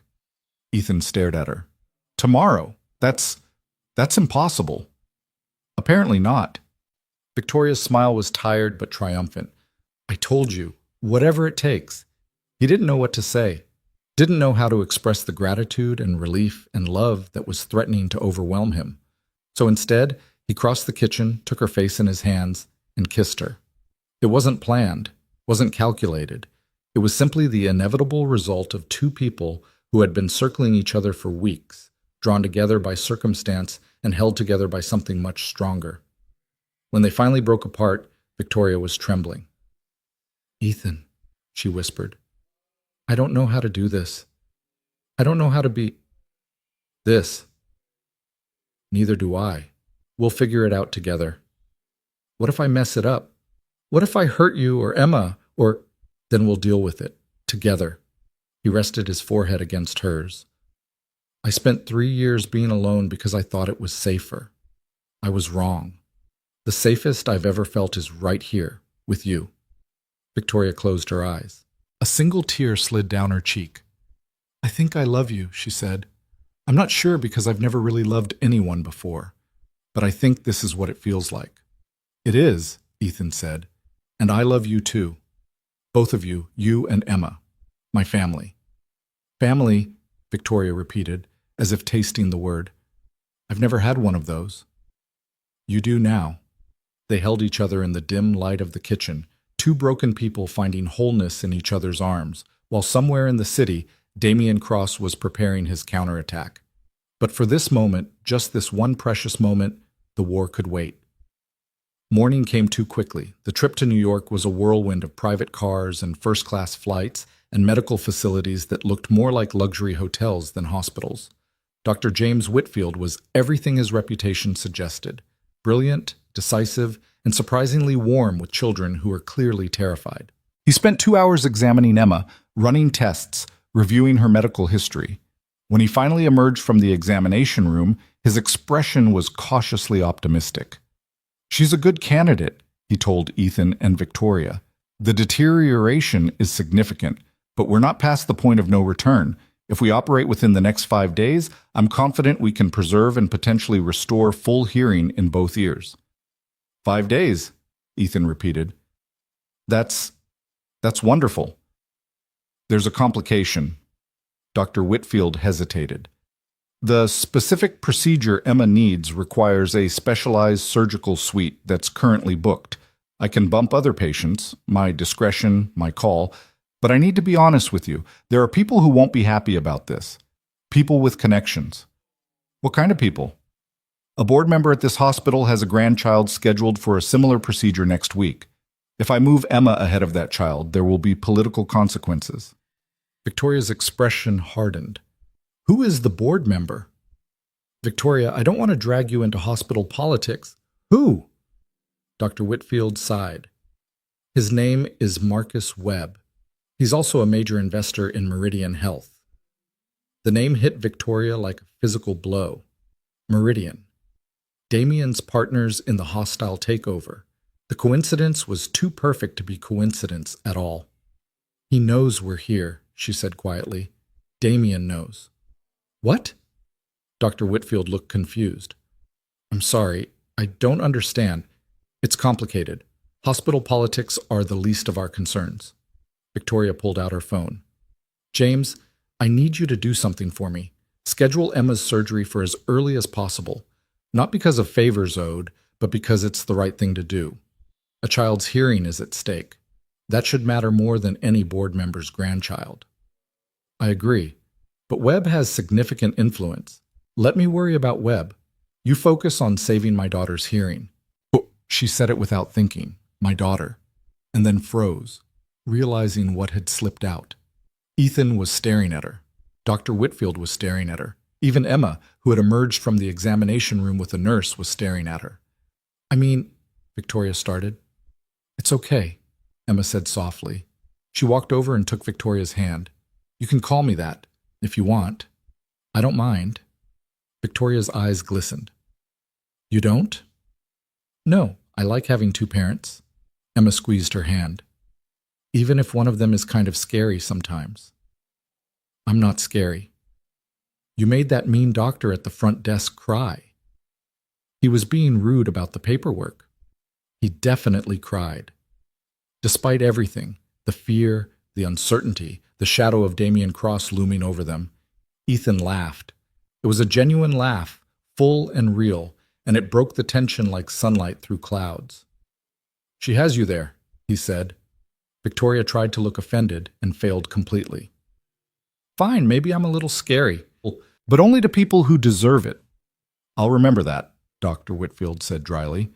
Emma, I'll see you in 3 days for preoperative testing. In the meantime, rest, stay calm, and try not to let your parents terrify any more hospital staff. I'll try, Emma said, but no promises. They left the hospital with something Ethan hadn't felt in months. Hope. Real, tangible hope that Emma's hearing could be saved, that their nightmare might finally be ending. That hope lasted exactly 4 hours. They were in the car heading back to the airport when Victoria's phone rang. She answered, listened for 30 seconds, and then her face went pale. When? She asked. How long do we have? She hung up and turned to Ethan with an expression he'd never seen before, raw, unfiltered panic. Damien called an emergency board meeting. He's moving to have me removed as CEO. What? He can't do that. We have the evidence. He's not waiting for us to use it. He's accelerating his timeline, trying to force me out before we can present anything. Victoria's hands were shaking. The meeting is in 36 hours. If I'm not there to defend myself, the board will vote in absentia.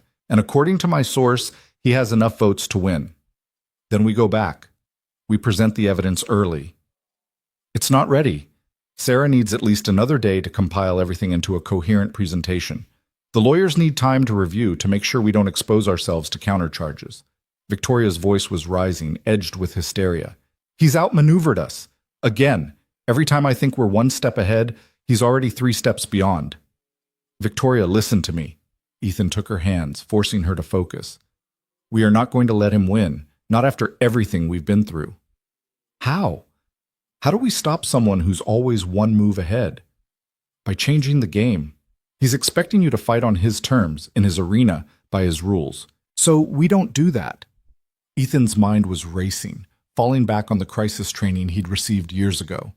In emergency medicine, when standard protocols failed, you improvised, you adapted, you found solutions that no one had thought of before. We go to the board meeting, but we don't play defense. We go on offense. With what? Incomplete evidence? With something better. With witnesses. Victoria stared at him. Witnesses? Rachel Mercer. She was willing to talk before. She gave us the passwords, the files, everything we needed. If she's willing to testify directly, to stand in front of the board and tell them what she saw, what Damien made her do, that's more powerful than any document. Damien will destroy her. He'll use every connection he has to ruin her life. Not if we protect her, not if we make it clear that she's under your personal protection, that any retaliation against her is retaliation against Lane Technologies. Ethan leaned forward. Think about it, Victoria. The board doesn't just need to see evidence of Damien's crimes. They need to see what kind of man he really is. Rachel can show them that. Her fear, her courage, her willingness to risk everything to do the right thing, that's the story that will convince them. Victoria was quiet for a long moment, processing. Then, slowly, the panic in her eyes began to fade, replaced by something sharper, something stronger. You're right, she said. Documents can be disputed, manipulated, explained away. But a person standing in front of them, telling them the truth, that's much harder to ignore. So we find Rachel. We convince her to testify, and then we walk into that board meeting and we burn Damien Cross to the ground. Victoria's jaw set with determination. Call her, now! Rachel Mercer answered on the 3rd ring, and her voice was trembling before Ethan even finished explaining why he was calling. I can't, she whispered. I already did more than I should have. If Damien finds out, Rachel, he already knows. He caught me at the server. He knows you helped us. Silence on the other end of the line. When Rachel spoke again, her voice was hollow. Then I'm already dead. Professionally, personally, it's over. It doesn't have to be. Victoria can protect you. We can protect you. But we need your help. The board meeting is in 36 hours. And if we don't stop Damien there, he wins everything. You don't understand. He has people everywhere. In the company, in the government, in places you can't even imagine. I've seen things. Rachel's voice cracked. I've seen what happens to people who cross him. They don't just lose their jobs. They lose everything. Their families, their reputations, their lives. And what happens if he wins? Ethan pressed. He sells Project Helios to Meridian.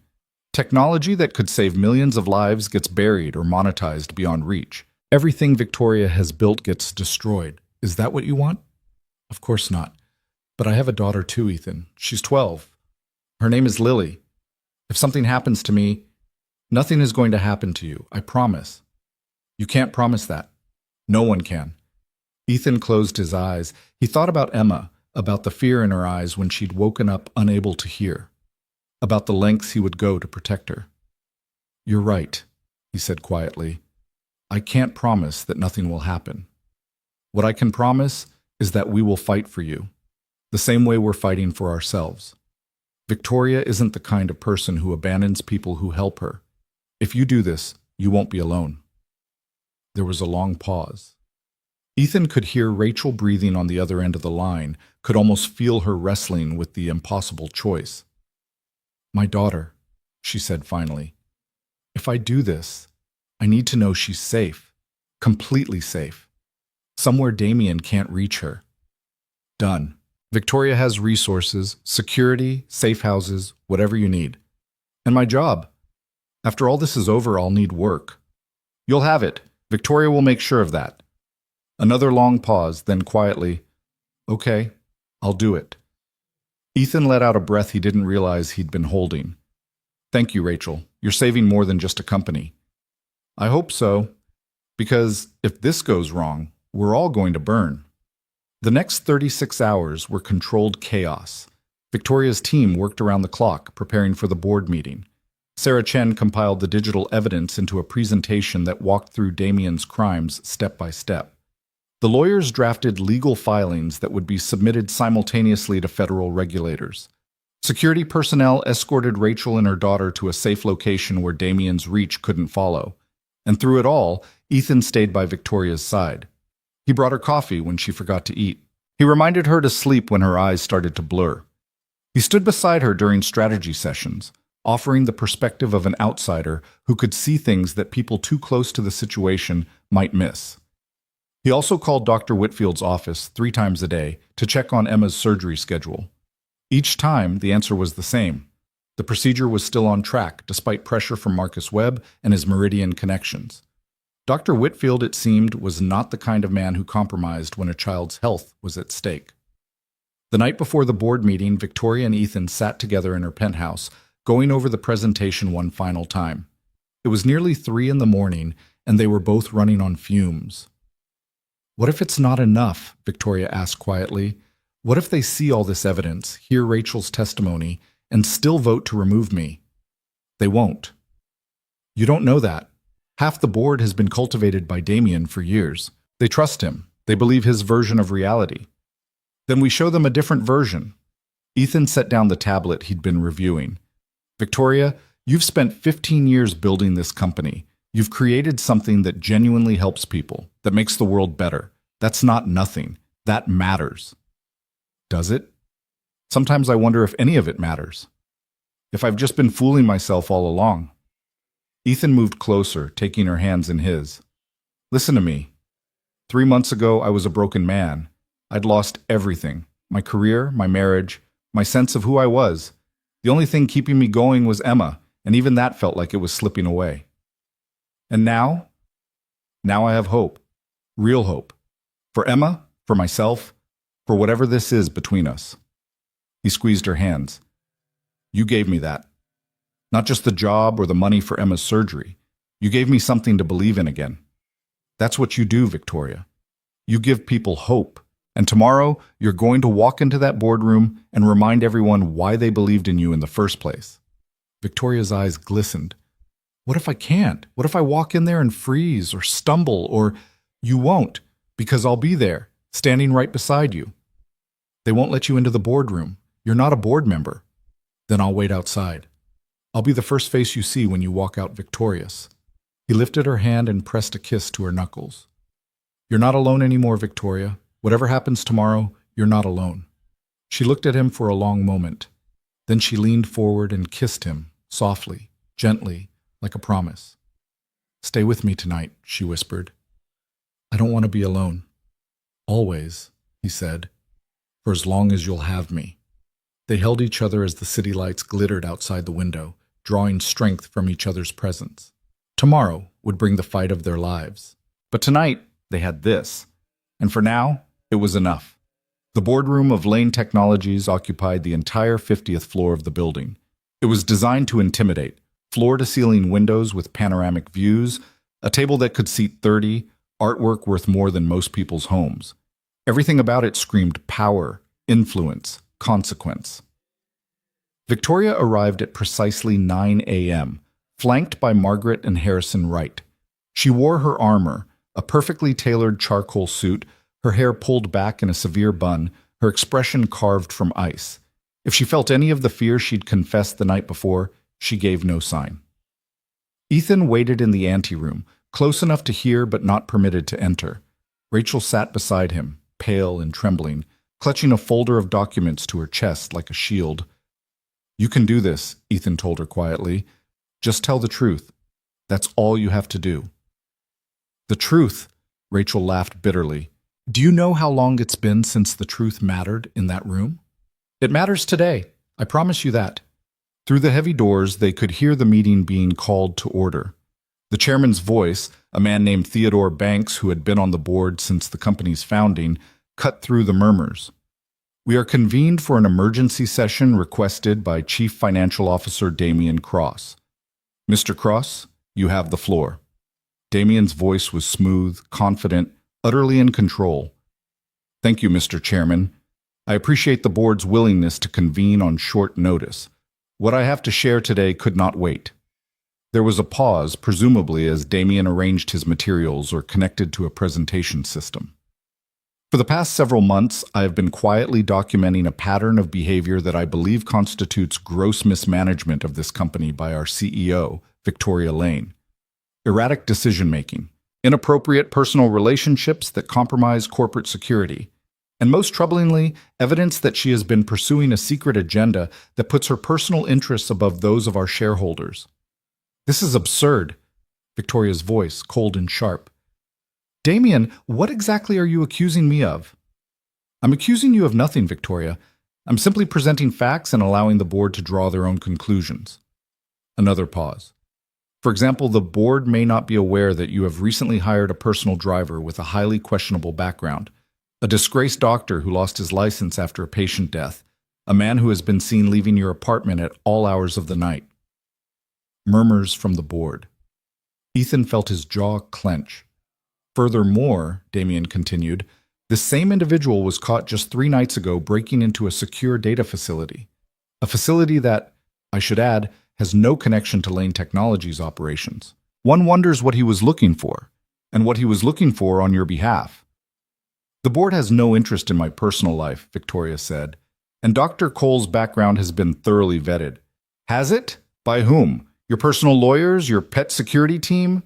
Damian's voice dripped with false concern.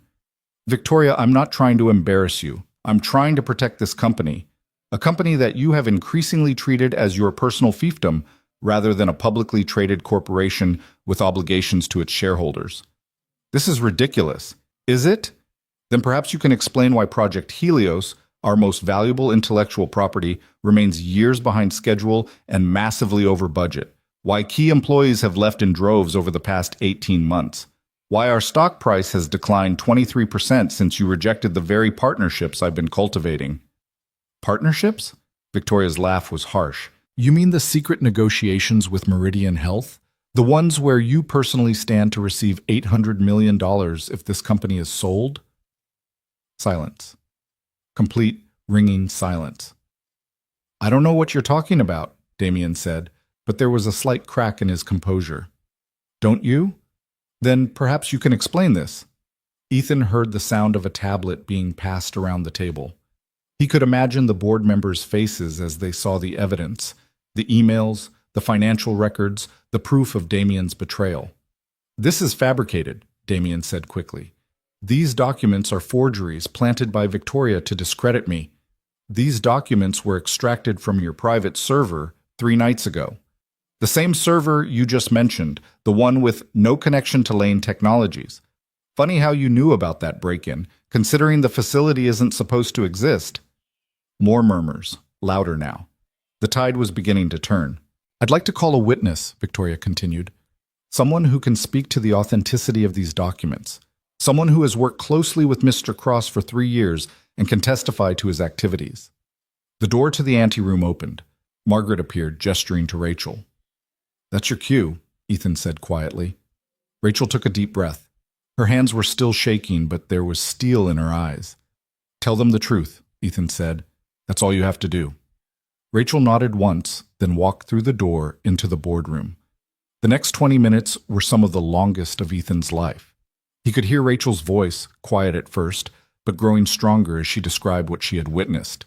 The documents she had been forced to sign, the emails she had been ordered to delete, the meetings that were never recorded, the conversations that happened in shadows. He could hear Damien trying to interrupt, trying to discredit her, trying to paint her as a disgruntled employee with a grudge. But the board wasn't listening to him anymore. They were listening to Rachel, a woman who had nothing to gain and everything to lose by telling the truth. When she described the pressure tactics Damien had used against employees who questioned him, an older female board member audibly gasped. When she produced a recording of Damien explicitly discussing the Meridian deal and his personal payout, the chairman called for order as the room erupted. And when she looked directly at the board and said, "I'm here because someone has to stop this. Because a little girl almost lost her hearing because this man wanted to blackmail her father. Because I can't stay silent anymore." There was nothing Damien could say that would undo the damage. The boardroom doors finally opened and Victoria emerged. She was pale, exhausted, but there was something in her eyes that Ethan had never seen before. Victory. "It's over," she said. The board voted unanimously to terminate Damien's employment and refer the matter to federal authorities. They're also opening an investigation into everyone he corrupted. She took a shaky breath. "We won." Ethan pulled her into his arms, not caring who was watching. I told you we'd win. I couldn't have done it without you, without Rachel, without any of it. You could have. You would have found a way. That's who you are." Behind them, Rachel emerged from the boardroom, looking shell-shocked but relieved. Victoria broke away from Ethan and crossed to her. "Thank you," Victoria said. "What you did in there, I can never repay you. Just keep your promise. Protect my daughter. Give me a chance to rebuild. You have my word. Whatever you need for as long as you need it." Rachel nodded, tears sliding down her cheeks. Then she walked to Ethan and hugged him, fiercely, desperately. "Thank you," she whispered, "for believing I could do it. I knew you could. I never doubted." The moment was interrupted by the sound of raised voices from inside the boardroom. Security personnel were escorting Damien Cross toward a side exit, away from the main elevators. He looked smaller somehow, diminished. The mask of charm and confidence had crumbled, revealing something ugly underneath, a man who had gambled everything and lost. But as he passed the doorway, he caught Ethan's eye. And in that moment, Ethan saw something that made his blood run cold. Damien wasn't broken. He was furious. "This isn't over," Damien called out as security pulled him forward. "You think you've won? You have no idea what you've started. I have resources you can't imagine, connections that go deeper than any boardroom. You'll regret this, all of you." His eyes locked on Ethan's. "Especially you, Dr. Cole.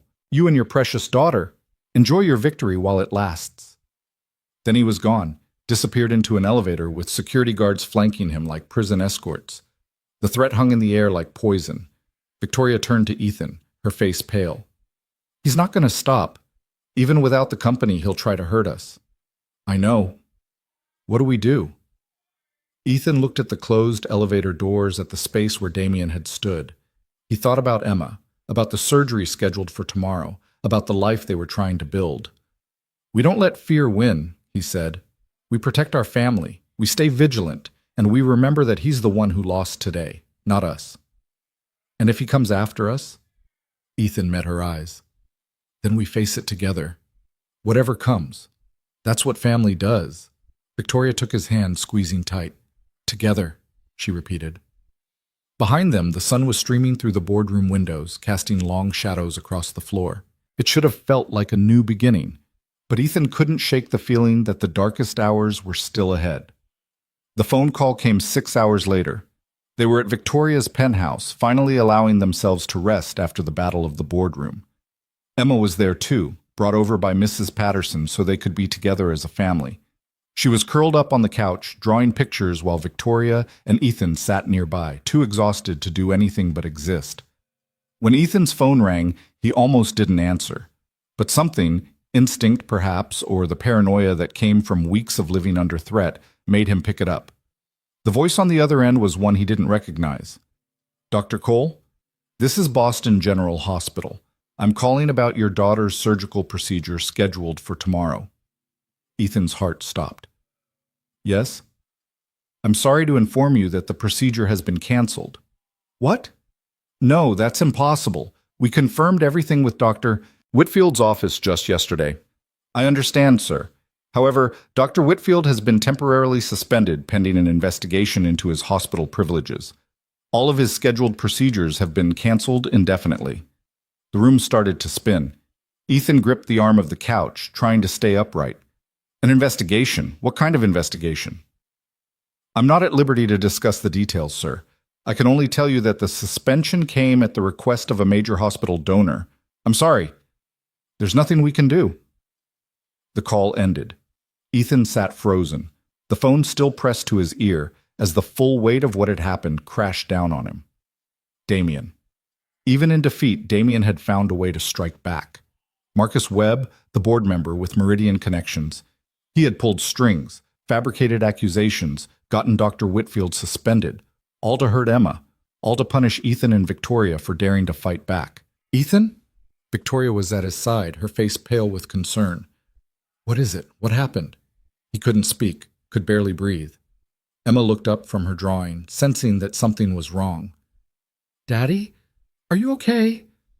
The sound of her voice, so innocent, so trusting, broke something inside him. "The surgery," he managed. "It's been canceled. Dr. Whitfield has been suspended." Suspended? Why? Damien. It has to be Damien. He's using his connections to destroy anyone who helps us. Victoria's expression shifted from concern to fury. "That bastard! Even after everything—" "Victoria," Ethan's voice cracked. "Emma's hearing. Without the surgery." He couldn't finish the sentence, couldn't bring himself to say the words that would make it real, permanent, irreversible, gone. Emma set down her crayons and walked over to them. She was only 7, but she understood more than any child should have to. "I'm going to be okay," she said quietly. "Even if I can't hear anymore, I'm going to be okay. I'll learn sign language. I'll read lips. It won't be the end of the world." "Emma? Daddy, look at me." She took his hands in her small ones. "You always tell me that brave people aren't people who aren't scared. They're people who are scared but do things anyway, right?" "Right," he whispered. "So we'll be brave. Together. All 3 of us." She looked at Victoria, then back at Ethan. "Whatever happens, we'll be brave." Ethan pulled her into a hug, holding her tight, fighting against the tears that threatened to overwhelm him. This wasn't how it was supposed to end. They had won. They had defeated Damien, exposed his crimes, saved Victoria's company. They were supposed to be celebrating, not facing a new crisis.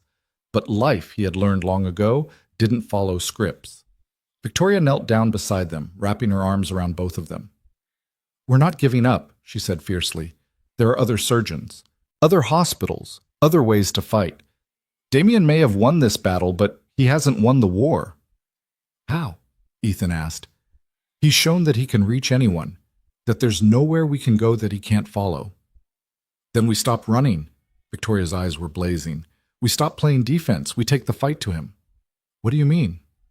"I mean that Damien Cross just made the biggest mistake of his life. He came after my daughter." The word hung in the air, my daughter, and this time Victoria didn't correct herself.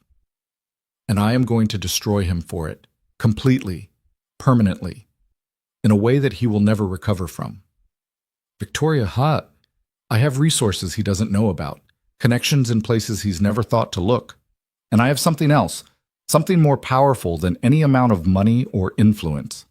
"What?" Victoria looked at Emma, at the brave little girl who was facing the possibility of losing her hearing with more courage than most adults could muster. "Motivation," she said. I have something worth fighting for. She stood up, pulling out her phone, her mind already racing through possibilities. Margaret, I need you to call in every favor we've ever been owed, every connection, every ally, every person who has ever benefited from Lane Technologies. I want a meeting, tonight, with everyone who has reason to want Damien Cross brought down. She listened for a moment, then nodded. And Margaret? Tell them this is personal. Tell them he came after a child. Tell them that anyone who helps us will have my gratitude, and anyone who doesn't will have my attention. She hung up and turned back to Ethan and Emma. We're going to fix this, she said. I don't know how yet, but I promise you, we are going to fix this. Ethan looked at her, this woman who had gone from distant CEO to partner to family in the space of a few short months. This woman who had started out so alone and was now willing to burn down the world to protect a little girl who wasn't even her own blood. I believe you, he said. And he did. Whatever came next, they would face it together. As a family. The meeting happened at midnight. Victoria had commandeered a private dining room at the Ritz-Carlton, a space usually reserved for heads of state and business titans negotiating billion-dollar mergers. Tonight, it held something far more valuable. A coalition of people who had their own reasons to want Damien Cross destroyed. There was Senator Patricia Hawkins, whose healthcare reform bill had been systematically undermined by Meridian Health's lobbying efforts. There was Dr. Marcus Chen, a former colleague of Damien's who had been pushed out of the industry after refusing to participate in fraudulent research. There was Isabella Reyes, a journalist who had been investigating Meridian's practices for 3 years and had the sources to prove widespread corruption. And there was someone Ethan hadn't expected, a woman in her 60s with silver hair and eyes that could cut glass. This is Helen Whitfield, Victoria said, introducing her. Dr. James Whitfield's mother. She also happens to be a former federal prosecutor. Helen extended her hand to Ethan with a grip that suggested she had spent her career intimidating criminals and corrupt officials. My son called me this afternoon, she said. Told me about the suspension, about the little girl who needs surgery. He also told me who was behind it. Her eyes hardened. Damien Cross made a serious mistake when he went after my family. That seems to be his specialty, Ethan said quietly. Going after families. Then let's make sure it's the last mistake he ever makes. The meeting lasted 3 hours. By the end, they had assembled a strategy that attacked Damien from every possible angle. Senator Hawkins would call for a congressional inquiry into Meridian Health's practices. Dr. Chen would provide testimony about the fraudulent research that Damien had overseen years ago.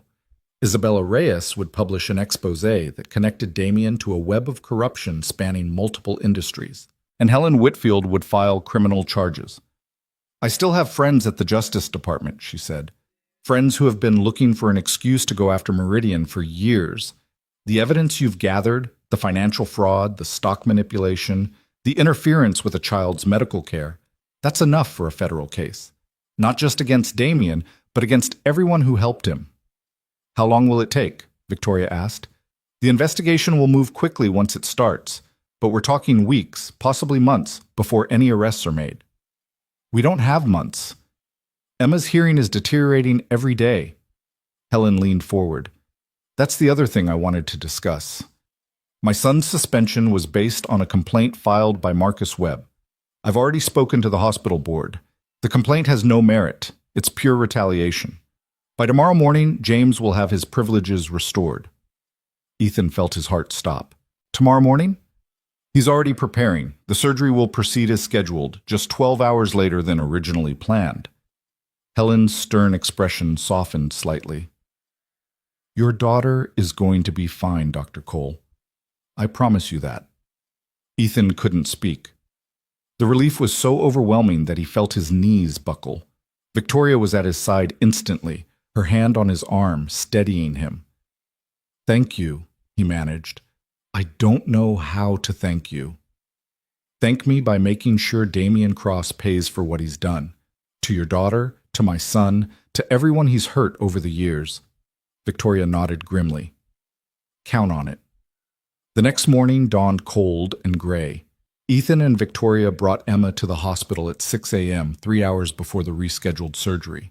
She was quiet in the car, her small hand clutched tightly in Ethan's, her butterfly-stickered hearing aids glinting in the pale light. "Are you scared?"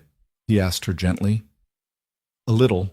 Emma looked up at him with those two wise eyes, but the good kind of scared, like before a roller coaster. "A roller coaster? You know you're going to be okay, but your stomach still feels all twisty." She managed a small smile. "That's how I feel." Victoria reached over from the front seat and took Emma's other hand. "We'll be right there when you wake up. Both of us. The very first thing you see. Promise?" "I promise." Dr. Whitfield met them at the surgical suite, looking tired but determined. The past 24 hours had taken their toll on him. The suspension, the accusations, the frantic efforts to restore his privileges. But his hands were steady and his voice was calm. "Emma, do you remember what we talked about yesterday?" he asked, kneeling down to her level. "You're going to fix my ears so I can hear better."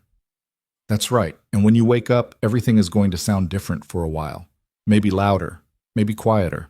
It might take some time for your brain to adjust, but I want you to know that no matter what, you did an amazing job being brave." Emma nodded solemnly. "I'm good at being brave." "I can tell." Dr. Whitfield straightened and looked at Ethan and Victoria. "The procedure will take approximately 4 hours. I'll have someone update you every hour. Try to rest if you can. There's a family waiting area just down the hall." Ethan knelt down and hugged Emma tightly. "I love you, sweetheart. More than anything in the world." "I love you too, Daddy." She hugged him back, then pulled away and looked at Victoria. "Victoria? Will you be my mom now? For real?" The question hung in the air. Victoria's eyes glistened with unshed tears. "I would be honored," she whispered. "For real." Emma smiled. That bright, brilliant smile that had carried Ethan through the darkest days of his life. And then she was being wheeled away, disappearing through the surgical suite doors while the two people who loved her most stood helplessly behind. The waiting room became their universe. 4 hours stretched into eternity.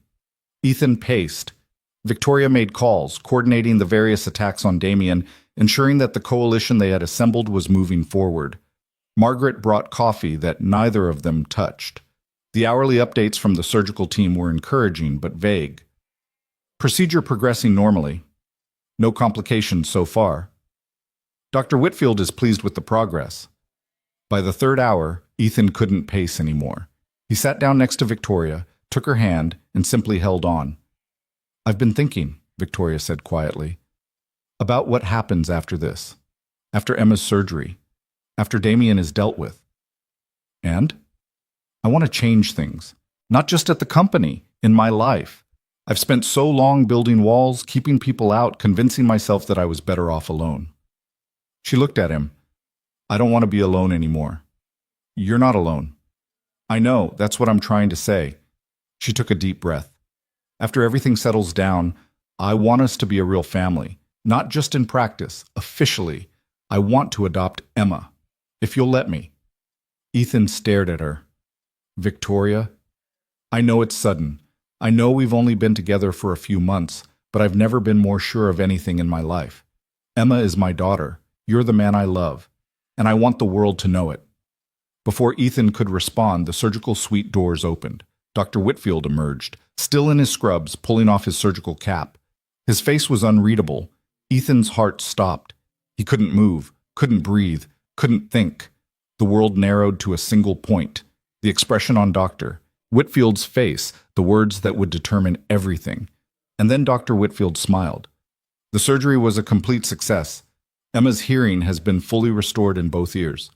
She's going to be fine."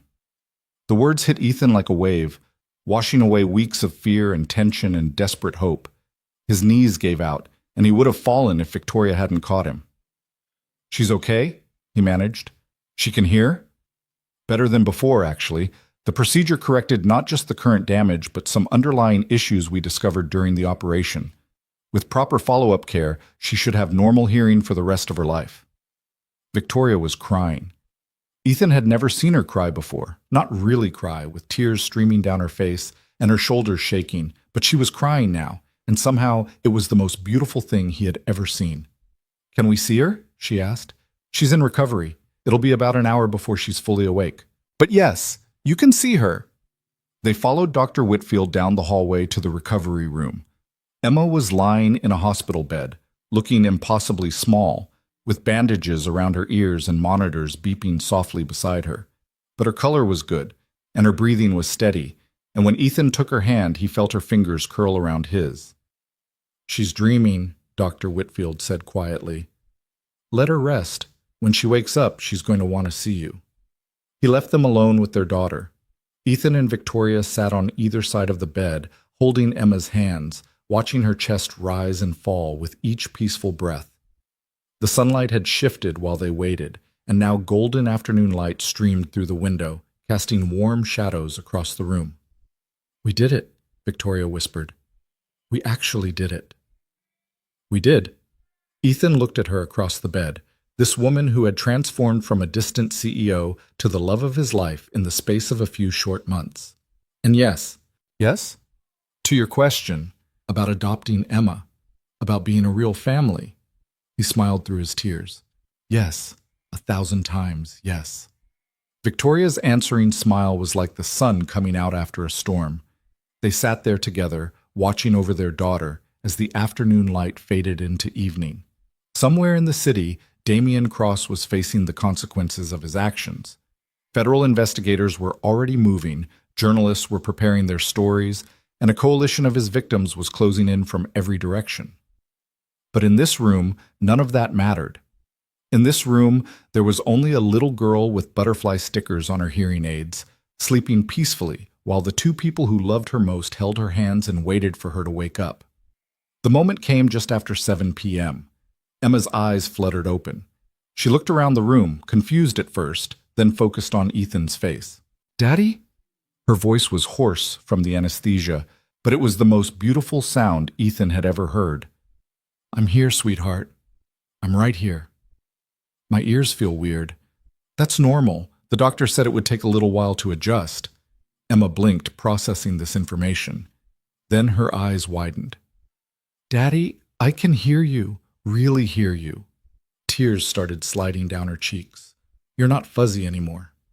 Ethan couldn't help it. He started crying too, big, ugly sobs that he couldn't control. Victoria reached across the bed and took his hand, her own tears flowing freely. "I can hear everything," Emma whispered, wonder in her voice.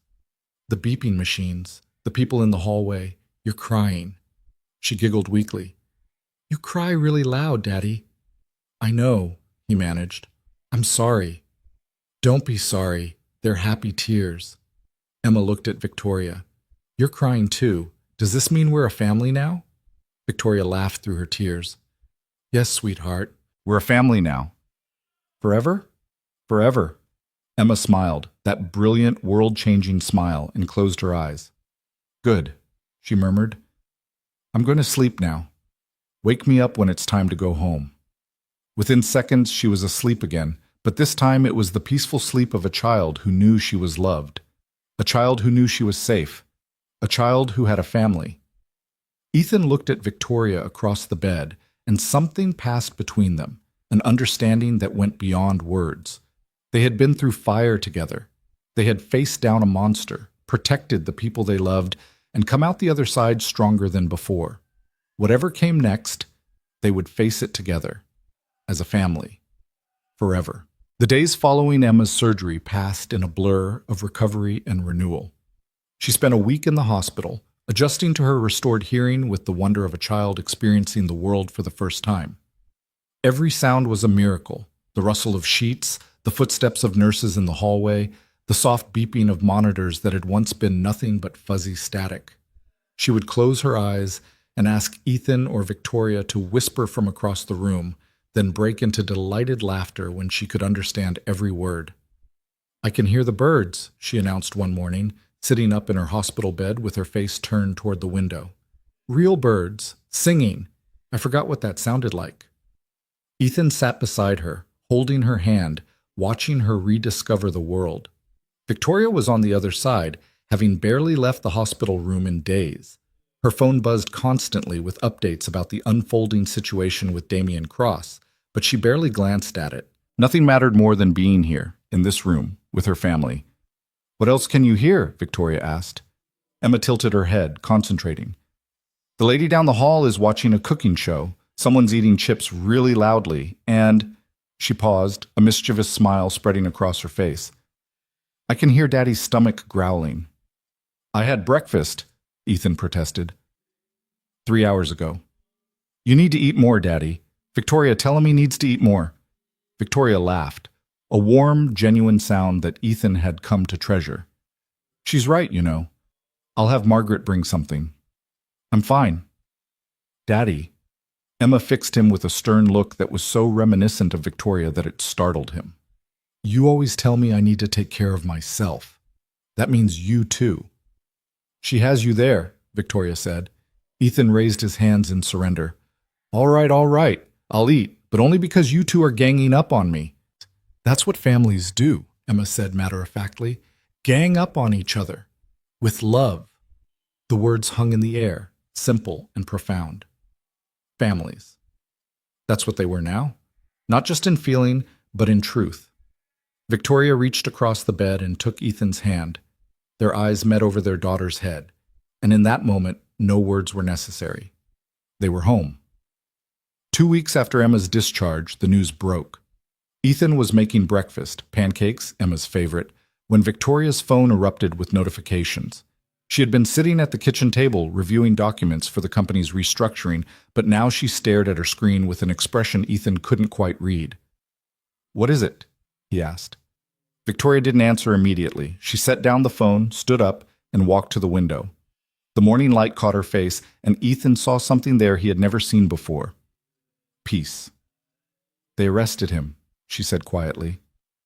Damien. Federal agents took him into custody an hour ago. 14 counts of securities fraud, conspiracy, wire fraud, and obstruction of justice. She turned to face Ethan. It's over. It's really over. Ethan turned off the stove and crossed the room to stand beside her. How do you feel? I don't know. I thought I would feel triumphant, vindicated, but mostly I just feel, she searched for the word, tired, like I've been running for years and I can finally stop. Then stop, rest, you've earned it. There's still so much to do. The company needs restructuring, the board needs new members, Project Helios needs to get back on track. Victoria. Ethan took her face in his hands, forcing her to look at him. The company can wait. The board can wait. Everything can wait. Right now, in this moment, you are allowed to simply be, to breathe, to exist without fighting. Her eyes glistened. I don't know how to do that. I've been fighting for so long. Then learn. We'll learn together. From the doorway, Emma's voice rang out. Are the pancakes ready? I'm starving. They both laughed, the tension breaking like a wave against rocks. Almost ready, Ethan called back. Give me 5 minutes. Hurry up, my stomach is making whale noises. Ethan kissed Victoria softly, then returned to the stove. As he flipped pancakes and listened to Emma chattering about a dream she'd had, he realized something. This was what happiness felt like. Not the absence of problems or the perfection of circumstances, but this simple, ordinary morning with the people he loved. Pancakes and sunshine, and a little girl who made whale noises when she was hungry. This was everything. The trial of Damien Cross became a national sensation. Isabella Reyes's expose had been published the day of his arrest, laying bare the full scope of his crimes. The story dominated news cycles for weeks, a tale of corporate greed, betrayal, and the systematic corruption of institutions that were supposed to protect people. But for Ethan and Victoria, the trial was something else entirely. It was closure. Victoria testified on the second day, walking the jury through years of manipulation and deception. She spoke clearly, calmly, without anger or bitterness. She had spent too long carrying the weight of what Damien had done. Now she was setting it down. He didn't just steal from the company, she said, her voice steady. He stole from every patient who might have benefited from our technology. He stole from every family who lost someone to a disease that early detection could have caught. He stole years of work, of hope, of possibility. And he did it for money, for power, for nothing that matters. Ethan watched from the gallery, Emma's hand in his. The little girl had insisted on coming, on seeing the man who had tried to hurt them face justice. She sat quietly through the testimony, her expression serious beyond her years. "Is he going to go to jail?" she whispered. "Yes," Ethan whispered back, "for a very long time." "Good." Emma squeezed his hand. "He was mean. Mean people should have consequences." "They should." Rachel Mercer testified on the third day. She was nervous at first, her voice shaking as she described the years she had spent under Damien's control. But as she spoke, something changed. Her voice grew stronger, her shoulders straightened. By the time she finished, she was looking directly at Damien, and there was no fear in her eyes. Only defiance. The verdict came after 2 weeks of testimony, guilty on all counts. The sentence, 35 years in federal prison with no possibility of parole. Damien Cross was led out of the courtroom in handcuffs, his once polished appearance now haggard and diminished. As he passed the gallery, his eyes found Ethan's. For a long moment, they simply looked at each other, the man who had tried to destroy everything and the man who had stopped him. Then Damien looked away, and he was gone. Outside the courthouse, Victoria stood on the steps, surrounded by reporters and cameras. But she wasn't looking at them. She was looking at Ethan and Emma, waiting for her at the bottom of the steps. She walked down to join them, ignoring the shouted questions, the flash of cameras, the chaos that followed her everywhere. "Let's go home," she said. And they did. Spring came to Boston like a promise kept. The trees along Commonwealth Avenue burst into bloom, covering the sidewalks in pink and white petals. The air grew warm and soft, carrying the scent of new beginnings. And in a courtroom very different from the one where Damien Cross had been sentenced, a judge smiled down at a family of 3. "Victoria Lane, do you understand the responsibilities you are undertaking in becoming the legal parent of Emma Cole?" Victoria's voice was steady, but Ethan could see her hands trembling. "I do, Your Honor." "And do you, Ethan Cole, consent to this adoption, agreeing that Victoria Lane will share fully in the rights and responsibilities of parenthood?" "I do." The judge turned to Emma, who was sitting between them in her best dress, her butterfly-stickered hearing aids gleaming in the courtroom light. "And Emma, do you understand what's happening today? That Victoria is becoming your mother, legally and permanently?" Emma nodded solemnly. "Yes, Your Honor. She's been my mom for a while now. We're just making it official." The judge's smile widened. "Well, I think that's just about the best summary I've ever heard." She picked up her gavel. "By the power vested in me by the Commonwealth of Massachusetts, I hereby grant this petition for adoption. Victoria Lane is now the legal mother of Emma Cole. Congratulations to your family." The gavel came down. Emma launched herself at Victoria, throwing her arms around her neck. "Mom, I can call you Mom now, for real." Victoria held her tight, tears streaming down her face. "For real, sweetheart. Forever." Ethan wrapped his arms around both of them, pulling them close. Margaret was in the gallery, crying openly. Dr. Whitfield had come, along with his mother Helen. Even Mickey Sullivan from the bar had shown up, looking uncomfortable in a suit but beaming with pride. They were surrounded by people who loved them, people who had become family in their own right. "I love you," Ethan whispered. "Both of you. More than words can say." "I love you too, Daddy," Emma said. "And Mom.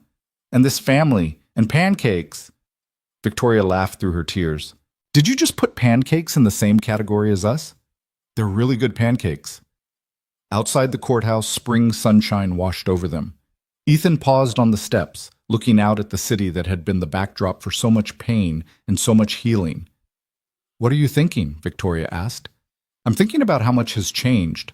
A year ago, I was working 3 jobs, barely surviving, watching my daughter's hearing fade away, and now—" He shook his head in wonder. "Now I have everything." "Not everything," Victoria's voice was gentle. "There's something we haven't talked about. Your career. Your real career." Ethan tensed. They had discussed this before, briefly, but he had always deflected. The wounds from losing his medical license were still raw, even after all this time. "That's in the past," he said. "It doesn't have to be." Victoria took his hand. "The malpractice case was dismissed. Your license was suspended pending review, but the review never happened because you didn't fight for it. What if you did? What if you went back?" "Victoria, I'm not sure I can—" I spoke to Helen Whitfield. She knows people on the medical board. With her help, with the right lawyers, there's a chance. A real chance. Ethan was quiet for a long moment. He thought about the emergency room, about the lives he had saved, about the calling he had abandoned because he was too broken to fight. I don't know if I'm ready, he admitted. You don't have to be ready today, but I want you to know that when you are, if you are, I'll be there. Every step of the way. Emma tugged on his hand. Daddy, are you going to be a doctor again? He looked down at his daughter, this brave, brilliant little girl who had faced her own battles with more courage than he had ever possessed. Maybe, he said. Would you like that? I would like whatever makes you happy. Emma's smile was sunshine. That's what families do. They make each other happy. 6 months later, Dr. Ethan Cole walked through the doors of Massachusetts General Hospital. Not as a janitor, not as a driver, not as a broken man searching for scraps of his former life. As a physician. The path back had been difficult. Hearings, evaluations, skeptical board members, moments when he had wanted to give up. But Victoria had been there through all of it, just as she had promised. And now, finally, he was home.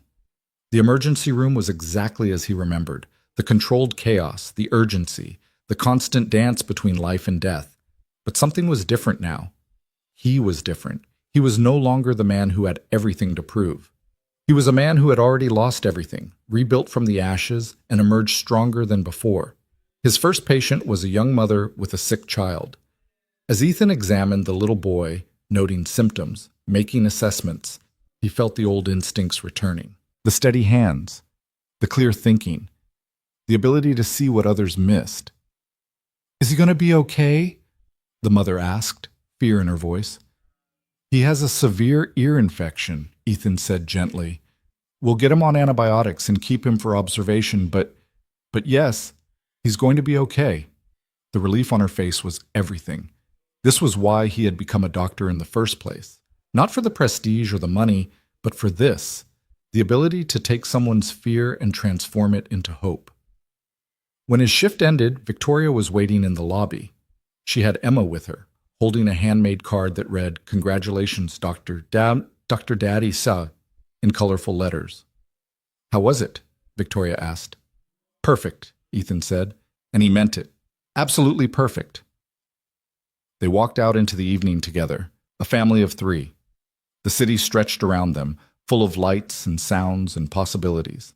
The same city where they had met, where they had fought, where they had nearly lost everything and found each other instead. Mom, can we get ice cream? Emma asked. It's almost dinner time. So? Ice cream can be dinner, right, Daddy? Ethan looked at Victoria with exaggerated helplessness. I don't know. She makes a compelling argument. Victoria sighed, but she was smiling. Fine. Ice cream for dinner, but just this once. That's what you said last time, Emma pointed out. And the time before that, Ethan added. You two are impossible. But Victoria was laughing as she said it, that warm, genuine laugh that Ethan loved more than almost anything in the world.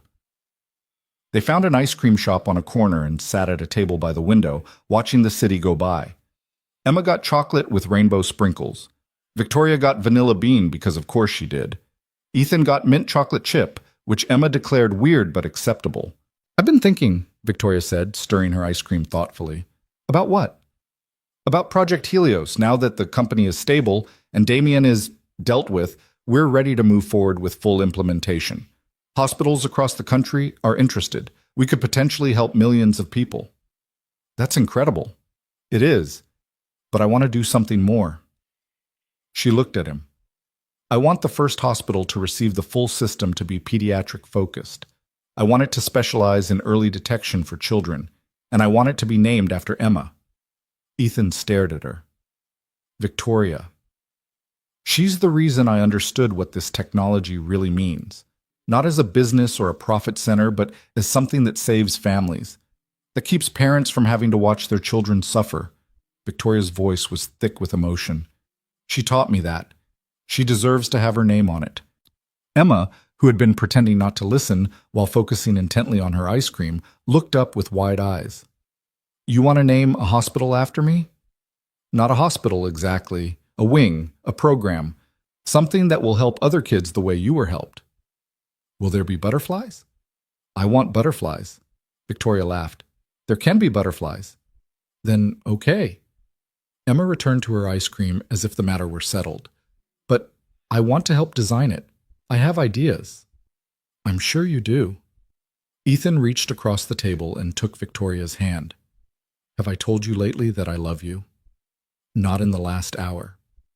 Then I'm overdue. I love you, Victoria Lane. I love our daughter. I love this strange, beautiful, impossible life we've built. I love you too. Victoria squeezed his hand. Both of you, more than I ever thought I could love anything. Emma made a gagging noise. You guys are being mushy again. Get used to it, Ethan said. We're going to be mushy forever. Forever, forever? Forever, forever. Emma considered this. Okay, but only if we get ice cream every time you get mushy. Deal? Deal? They finished their ice cream and walked home through the warm evening, Emma skipping ahead while Ethan and Victoria followed hand in hand. The apartment they shared now was bigger than Ethan's old place, a brownstone in a quiet neighborhood with a backyard where Emma could play, and a kitchen big enough for pancake making, and a room that Victoria had converted into an art studio because Emma had once mentioned she liked to draw. It was perfect. Imperfect in all the ways that real homes were imperfect, but perfect nonetheless. That night, after Emma was asleep and the house was quiet, Ethan and Victoria stood on the balcony overlooking the city, the same city lights that had witnessed their meeting, their battles, their triumphs. Do you ever think about that night? Victoria asked. The night we met? All the time. I was so broken then, so convinced that my life was over. If you hadn't been there, but I was. Ethan pulled her close. And you weren't the only one who was broken. I was falling apart too, just more quietly.